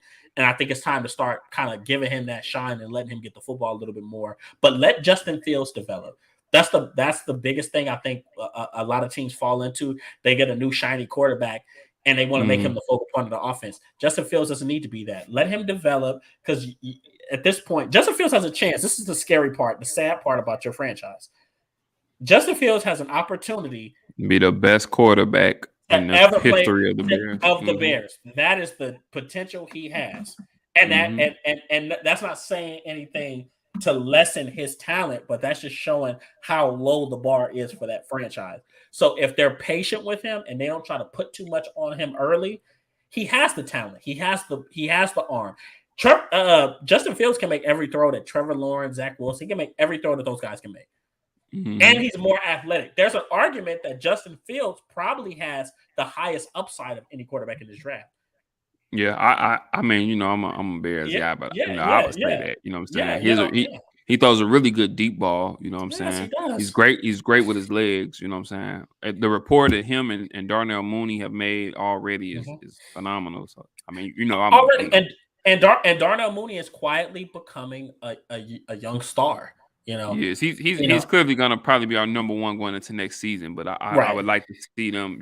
I know we'll get into it. We'll get into it in a minute. But as far as Justin Fields, he'll definitely improve with more reps. I'm interested to see what they do in the offseason, what he does in the offseason as far as preparation wise. But look for him to have 3,200 yards. I don't think he'll throw for a lot of yards. 22. I think he'll make some plays on his feet though. He will. 20. I look for him to have 22 touchdowns passing. I could see 600 yards rushing and 5 or 6 touchdowns. So I think it'll be a lot more of a tandem. They'll use his legs, they'll use his full skill set. But I think he'll definitely make a jump in year 2. I don't know how many games the Bears are going to win, but Justin Fields himself will make a jump. And if they continue to build that roster, they could be looking at a bright future. So that's Justin Fields for the Chicago Bears. I'm excited for his future. So am I. And speaking of the Chicago Bears, we're going to get into our Rooted in Football segment. Speaking of the Chicago Bears, we are doing the NFC North this week. And, since I'm such a Bears fan, it's okay with you. If we could just start off with my boys, we'll start off with the Chicago Bears. As we already mentioned, they hired Matt Eberflus this year. This will be his first season. We don't have a first round pick. We don't pick into the second round. We got 39 and picks 39 and 48 in the second round. we haven't made a lot of noise in free agency. I was excited because we had came to a deal with Larry Ogunjobi, but he ended up failing his physical. So that deal fell through. We signed Equiminius St. Brown.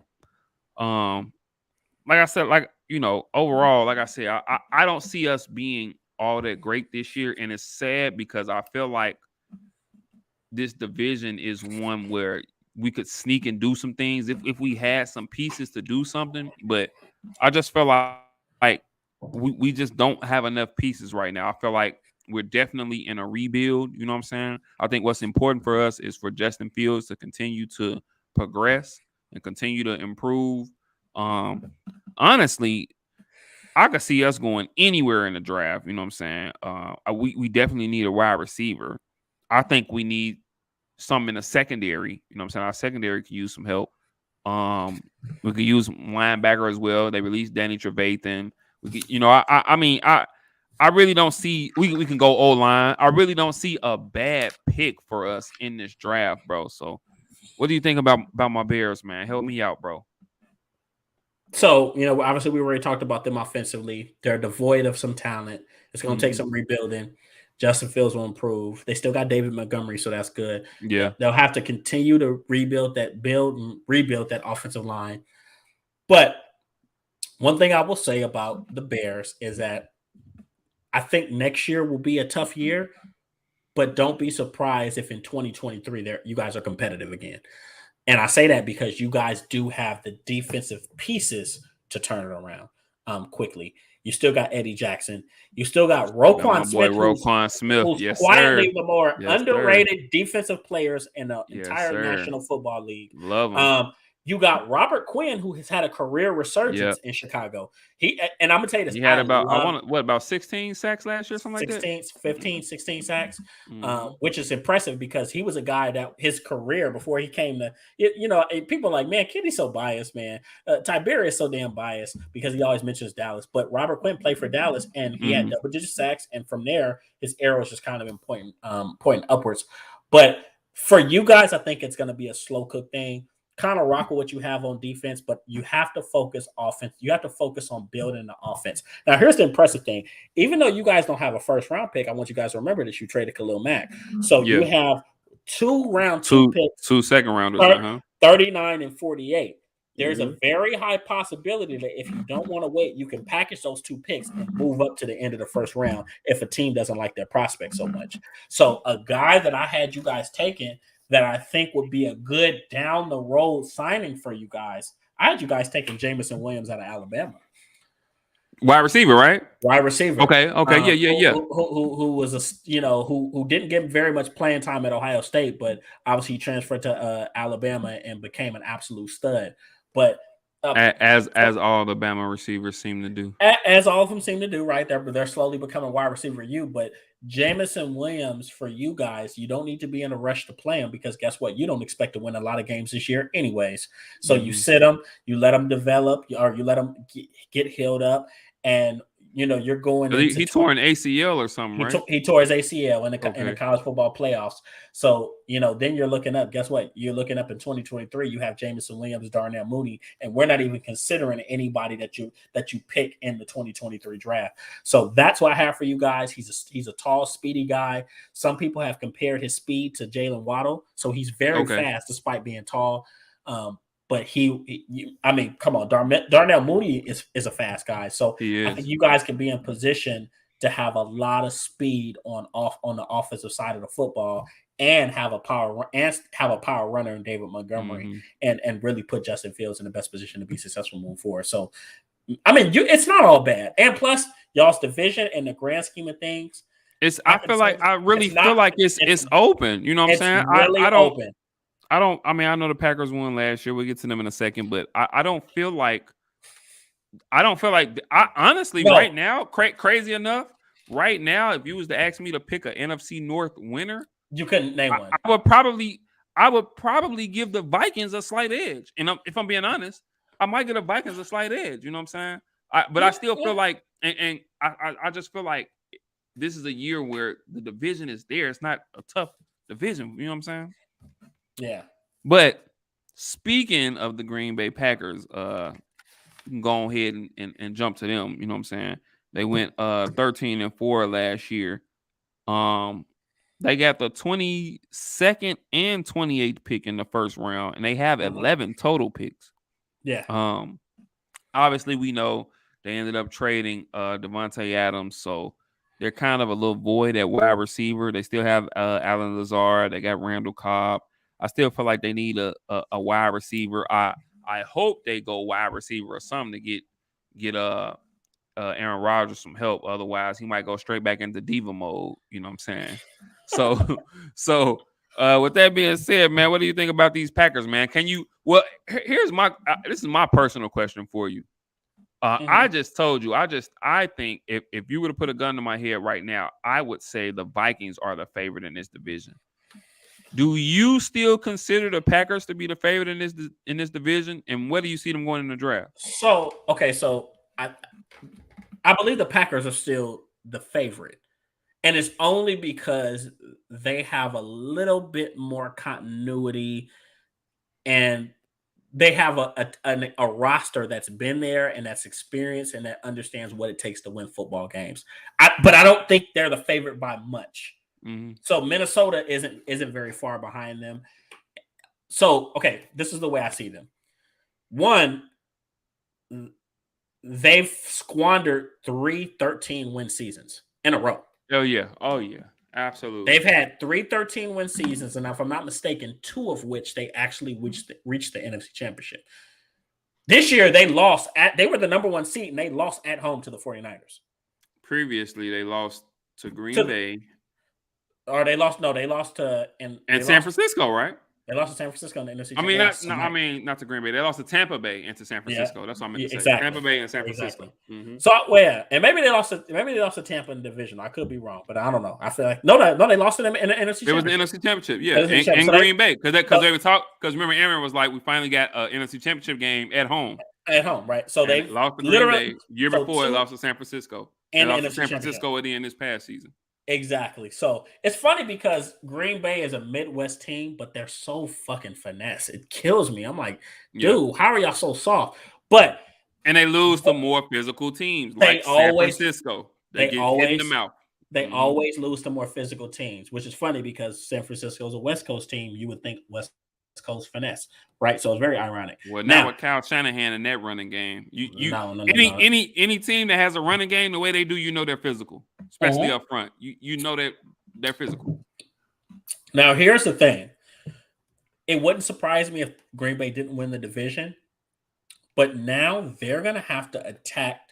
They're going to have to change their offensive attack significantly. Mm-hmm. And I believe they're going to have to become more of a run-based team. And I believe they've been preparing for this, because they have Aaron Jones and A.J. Dillon, who A.J. Dillon last year was really starting to kind of make his name known that he really is an effective runner in this league. Not saying you're going to see more of a split between the two. More of the two. And obviously, it's not to say anything less of Aaron Jones, but I think it'll help preserve him because Aaron Jones battled some injuries, and I think he's the better receiving back. So I think you'll see him playing a lot of the third downs, and you know what I'm saying. He is. So excuse me. So don't be surprised if you see them revert to that. They lost Devontae Adams, but they have 2 first-round picks that they can utilize to kind of, and at least one of those picks will go towards receiver. Mm-hmm. They lost Mario Valdez-Scantling. They lost Devontae Adams, but they still have Lazard and Randall Cobb. And Randall Cobb. Tanyan should be coming back from the I think towards ACL or something as well. He should be coming back from injury. Mm-hmm. Yeah. So it's going to be a little tough on them. I when I was looking at the draft at some players that they could possibly acquire, I looked at Jahan Dotson from Penn State, speedy guy, route runner, and it's funny enough, I think he could remind Aaron Rodgers of Randall Cobb. I think he's kind of like a Randall Cobb, maybe not a carbon copy, but he's in the similar range where he could do some things returning, kind of a well-rounded, speedy guy. 5'10", not big in stature, but very effective and can get behind defenses. So I had them taking him at their, because I know they have 2 first-round picks. I had them taking him with the 20. I want to say it was the 22nd first-round pick, and at 28, I actually had them going defense because they have Adrian Amos, and they have Adrian Amos. Don't remind me. And then they have y'all know y'all lost him from Chicago, and they have Darnell Savage that's pretty good. But the thing about, I had them taking Daxton Hill out of Michigan. Daxton Hill is a very interesting prospect because he can play all over a scheme. He can be an outside corner. He can be a slot. He can be either safety, strong or free. High football IQ, very quick, twitchy. Like he's a very explosive athlete. But he's a guy that I think they can move around and use all over their scheme. Maybe it would look a little bit different. Maybe they would have went corner, but remember, they picked up Rasul Douglas, and out of nowhere, he became a star, which I love. I love to see a comeback story. He went from being a practice squad player to rising as a star. They signed him on an extension, and obviously they still have Jair Alexander, who's one of the best corners in an entire league. Yeah. So they're settled at corner. They need guys that are going to be a lot more effective. So Daxton Hill will be a really nice chess piece for them. Jahan Dotson, it's going to be a lot more of a shared effort. It depends who falls to them. Maybe they get a Traylon Burks, maybe they get a Drake London, but I have Jahan Dotson, a guy that they would possibly be able to get with either of their first round picks. I think they want a safe, a guy that they know that absolutely they can get. So that's real quick, and I think we both agreed they could use another wide receiver. We just said they have two first rounders, 22 and 28. Can you see them packaging those 2 picks and trading them to move up in the draft? Yeah. To get maybe I don't know, Garrett Wilson will be there, but maybe they can get up and maybe get like a Chris Olave, or I don't think Drake London will be there, but you see them maybe packaging both those picks and moving up to get one of those guys earlier in the draft? Yeah, they could, especially at 20. I'm gonna tell you this: they absolutely can. Because a lot of teams are looking to trade. You're gonna have a lot of teams in that 10 to 15 range that maybe aren't going to get the players that they want and are going to be looking to trade back. So, I mean, don't be surprised. I'm sure they have guys that they have their eyes on. Chris Olave will be a really decent, solid pickup for them because he's more mature than a lot of these other receivers coming in. He's a route running technician. He's a guy that would come in. I think Aaron Rodgers would fall in love with him. So, hey, I'm going to tell you this. Drake London, USC guy. But I feel like Drake London could go really, really early, like possibly top 10 to 12. Do you think Green Bay can trade up that far up in the draft and possibly get him? And granted, they do have 2 first rounders. Maybe not. Yeah. Well, it's possible. It's very possible. They have a shot. Green Bay is in good shape because they have a lot of draft capital to move around. So they can get they're going to be able to get one of these greater wide receivers. But the question for them is, what do they want to give up? Do they want to sit back and utilize those 2 first round picks to also have flexibility to take a defensive player as well? Now, they don't have a lot of needs because they returned a lot of players. Obviously they got rid of Zadarius Smith, but they still have Preston Smith and the kid that they drafted out of Michigan a few years ago. I don't know why I'm forgetting his name, but he's a super talented player. It's going to come. Gary, right? Yeah, Rashawn Gary. Rashawn Gary. Yeah, there it goes. Rashawn Gary.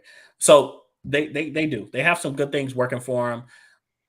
They could also do some things at linebacker, possibly, but this isn't a very good linebacker draft. You have Devin Lloyd and Nakobe Dean, who are the top 2 guys after Lloyd. that. Lloyd is the one from Utah, right? Devin Lloyd, yeah. Okay, yeah. So, I mean, after that, maybe you move up and, but you're going to have to move up to get one of those guys. Maybe Nakobe Dean drops, but is he really a scheme fit for you? He's 5'11", 220. So, right. So good shape. I have Jahan Dotson and Daxton Hill, 2 guys that will come in immediately. Daxton Hill will be the chess piece they want on defense, and Jahan Dotson will be the deep threat that'll really help offset that strong running game with Aaron Jones and AJ Dillon. We're all right. Moving on. We're gonna get into these Minnesota Vikings. New head coach Kevin O'Connell, offensive coordinator from the St. Louis Rams. They have the 12th pick in this year's draft. They went 8-9 last year. They signed Zadarius Smith, which I think was a really nice signing for him. They also got Jordan Hicks from Arizona at linebacker. I just told you, I feel like this team, if you put a gun on my head right now, I would consider them the favorite. You know what I'm saying? And that I think that's just kind of shows how wide open I think this division is. You know what I'm saying? We know they got Kirk Cousins at quarterback. We know the weapons they have on offense, Cousins and Justin Jefferson, Adam Thielen, Dalvin Cook. You know what I'm saying? We know the weapons they have on offense.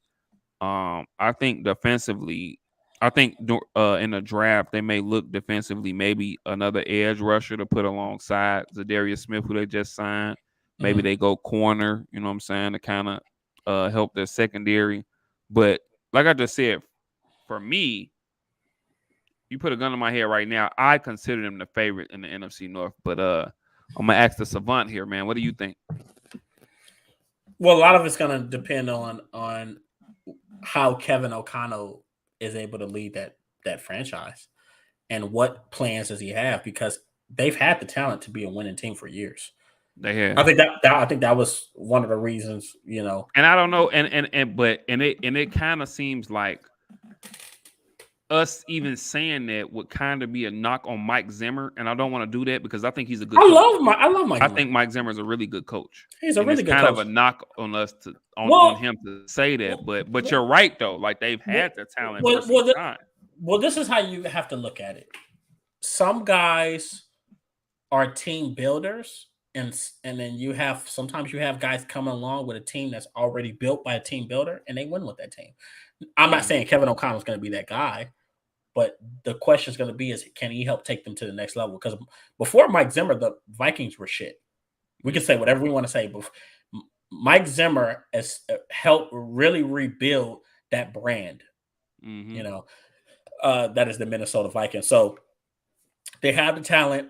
Kirk Cousins is a little underrated. He's definitely a top 12, and in some situations, and sometimes he plays like a top 10 guy. Yeah. Justin Jefferson is one of the 5 best wide receivers in this fucking league. I agree. And then he has a heck of a sidekick in Adam Thielen. And when he was drafted, did you think we would be saying those words and going into year 3? And I think it just shows how good Justin Jefferson is, because Adam Thielen had made his own name when he got there, and just that quickly, as soon as Justin Jefferson got there, he became the guy. He's the guy. Yeah, he's the guy. And just to go off on a quick 1-second tangent, I have to say this.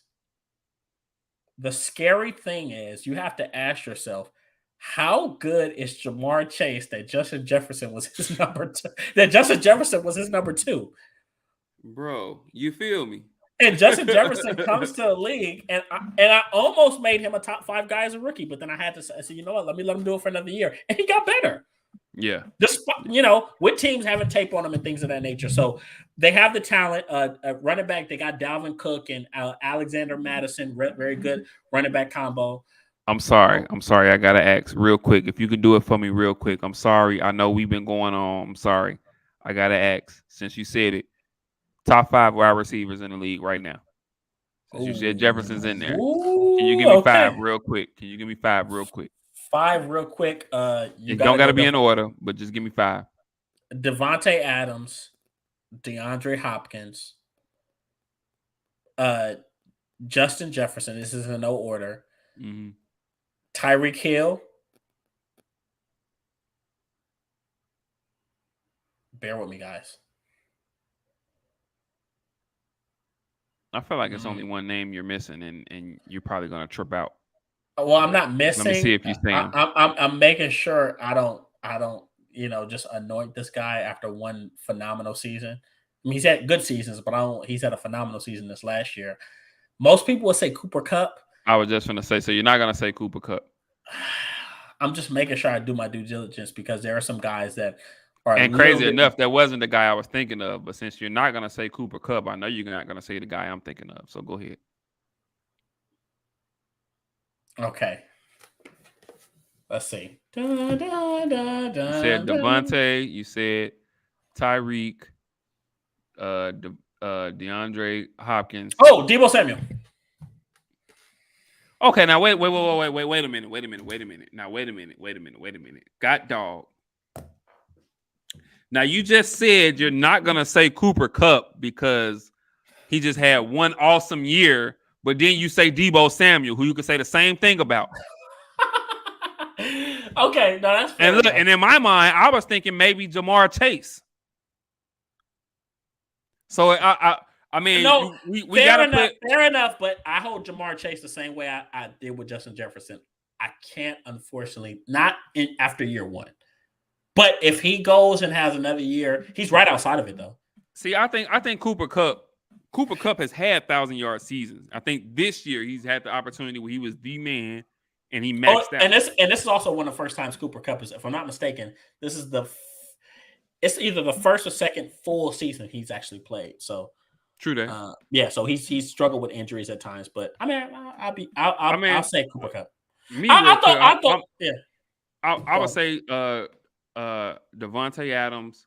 Although he got hurt toward the end of the year, I think D Hop is still top of the league. Okay. I have to put Cooper Kupp in there. I'm gonna go Cooper Kupp, Debo Samuels, and I'm the only reason I'm gonna say Justin Jefferson is because he has done it multiple seasons now. So but Jamar Chase is like right there. Right there. So let me ask you this. No Jamar Chase? I mean, not Jamar Chase. No Tyreek Hill? Hey, look. Hey, man. Hey, look. I'm gonna say this. I think don't no disrespect, but I think he's gonna really see in Miami. I think he's gonna really miss Patrick Mahomes. That's all I'm gonna say. He's gonna really miss Patrick Mahomes. Yeah, but even though Patrick Mahomes was able to make some of those throws, he was able to make some of those catches, and he was able to house a lot of those catches. Tyreek Hill has really grown. He's really worked on his craft, and he's really become, because the knock on him was he was an athlete that wasn't a great route runner, couldn't do this and that. He's really grown as a route runner and as a receiver, and he's really become a very well-rounded receiver. I don't think Tua has nowhere near a stronger arm as Mahomes does. And so I think that Tyreek Hill is going to have to find a lot of his success. What am I trying to say? In the intermediate areas, I think he's going to have to try to find a lot of his success run after catch. You know what I'm saying? Yeah. And I don't know, not saying that he can't. He still might get 1,000 yards, but I don't think he'll be as impactful as he was in Kansas City. And I don't think so either. But more of that is what is Mike Daniels? Mm-hmm. How is he going to use him offensive wise? And I don't know what his scheme looks like. What his the new head coach in Mike Miami, Daniel, yeah, from San Francisco, yeah, from San Francisco. So even though he was a part of the process, he wasn't the play caller in San Francisco. Let's be real. Yeah. Kyle Shanahan was a play caller. So we'll see what he does, how he uses Tyreek Hill. And, because he could easily have a run first base type of scheme. But, so that's the interesting part about that. But, yeah, those are the top five. I'll do Cooper Kupp at 5. He has been. And every time I play fantasy, Cooper Kupp has been on my team. So, and he's always, he's always got money. So he finds a way. Yeah, he finds a way. So those are my top 5. But as far as Minnesota, sorry, I had to ask. No, it's fine. It's fine. But getting back to Minnesota, bro. But getting back to Minnesota, like you said, you mentioned something interesting. They added Zadarius Smith across from Daniel Hunter. Daniel Hunter, who I love, I think when healthy is probably can easily compete with Myles Garrett as the best pure edge in the National Football League. Daniel Hunter. I know you've been a fan of him for a while for years, yeah. And Minnesota, but I know Minnesota's teetering on whether do they keep him and keep that contract because he's had some health issues, or do they trade him and get rid of him? So I know they're kind of in limbo with that situation. But if you have Daniel Hunter and Zadarius, if you do keep him and pair, I was just going to say you pair him with Zadarius. You got a good prop. Yeah, you're on to something. So that's good. Would I have them going in the draft at 12 pick? I haven't taken Derek Stingley out of LSU. They need a corner. Okay. They need a corner. Patrick Peterson. I mean, go ahead. Best years are clearly far behind him. Yeah, far behind him. You still have some solid pieces on defense. You still got Harrison Smith. You still got Harrison Smith. You still got what's the kid out of UCLA, the linebacker. Man, I'm forgetting his name. I'm forgetting a lot of names today. It's a bad day. But anyway, I think Derek Stingley is quietly, when healthy, I think he's the best corner in this draft. I know a lot of people I think that's been universal. Yeah, a lot of people like Sauce yeah. Gardner. Yeah, a lot of people like Sauce Gardner, but Sauce Gardner is more athleticism and tenacity than he is actual technique. I think Sauce Gardner is going to struggle a lot in the league, but his athleticism and his talent and his love for the game will help him overcome and take on a lot of those bumps. But Derek Stingley is a guy who could come in year one and kind of do a little bit what Marcus Lattimore was doing in New Orleans. I think he can have that type of impact year one. And be a second first team all Pro Bowl guy and one of the better corners in the league as a rookie. Hell, his first year at LSU, people already saying he was one of the best players in the nation. He had 6 interceptions, right. 10 plus pass. He was literally one of their best defensive players as a freshman. And they won the national championship. So, and he's been battling injuries ever since then. So teams are going to always lean back to that tape and I'm going to be like, if we can keep this guy healthy or get him back to where he is, man, what can he be? He's still young. So I got him taking Derek Stingley. He'll come in day one. If you got that Daniel Hunter, Darius Smith pass rush, that'll make life a little bit easier on him. And don't be surprised if he's a Pro Bowler as a rookie. Word. All right, last but not least, the Detroit Lions. So they went 3-13-1 last year, but let me say this: they fought. They did. Dan Campbell, I think last year was his first season. They fought, They fought, and I mean, obviously they could. I don't know how they feel about Jared Goff moving forward. Obviously, this is another team that could probably they could draft at any position, and it could probably be a need for them. They did sign DJ Chark. So I mean, good pickup. I was gonna say a really good pickup. I think he can definitely be a number one for them. I think they go defense in this draft, but I mean, I feel like this is another team that could really go anywhere. They got the second pick in the draft. I feel like this draft. I feel like this is a heavy defensive draft to begin with. You know what I'm saying? It is. So I mean, they got the second pick, and then they got the last pick in the first round, 32nd pick. So what do you see for these guys, man? I know it's crazy to say this about a 3-13 team, but I think they're going in the right direction. I don't know how they feel about Jared Goff at quarterback moving forward, but I believe they're going in the right direction. Okay, so we both are on the same mindset. They're trending upward. Mm-hmm.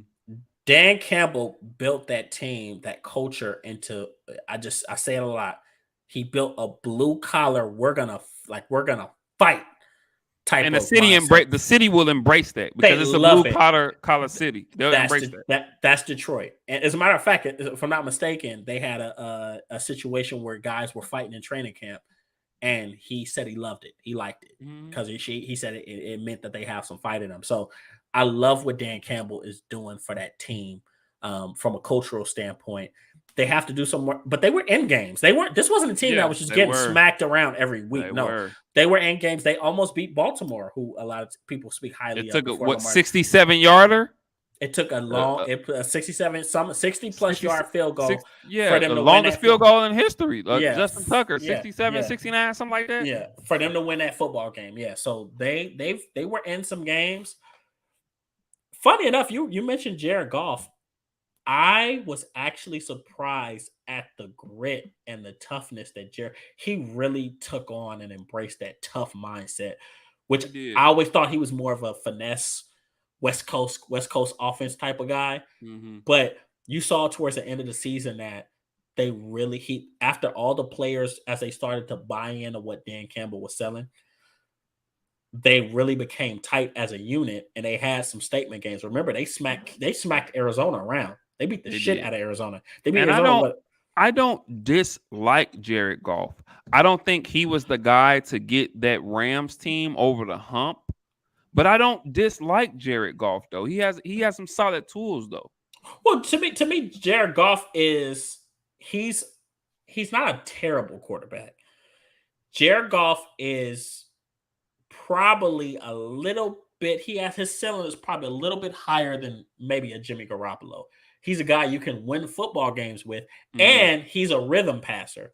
If you get him in a rhythm, if you let Jared Goff get in his bag, he'll throw the fuck out that football now. I check back to the game against Kansas City a few years back, the Monday night game. Yeah, Jared Goff. He was slinging it. Jared Goff is no slouch, but he's a rhythm passer. He's not a true like a field general. No, you get him in a good system with a solid running game, some solid weapons in the passing game. He's gonna get her done. Now, as far as Detroit, the reason why they're trending upwards is because they do have some guys that could pay dividends for them down the line at running back. I like DeAndre Swift. Jay Swift, right? We know what DeAndre Swift could be for them. We know what DeAndre Swift could be with them. I'm gonna tell you something.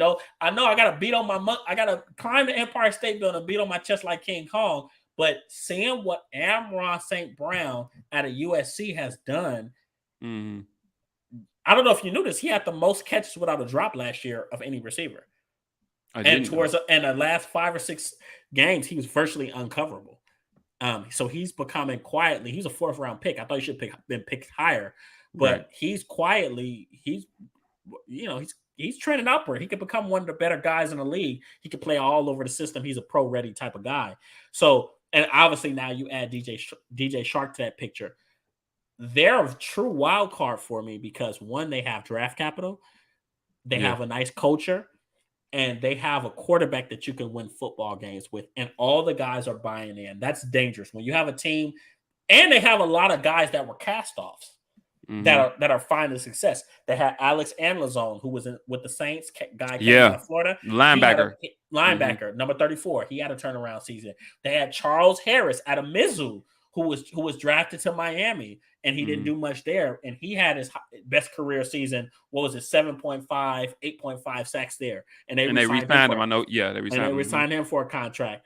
So they have some pieces. The biggest thing for them is, can they continue to build on what they did last year?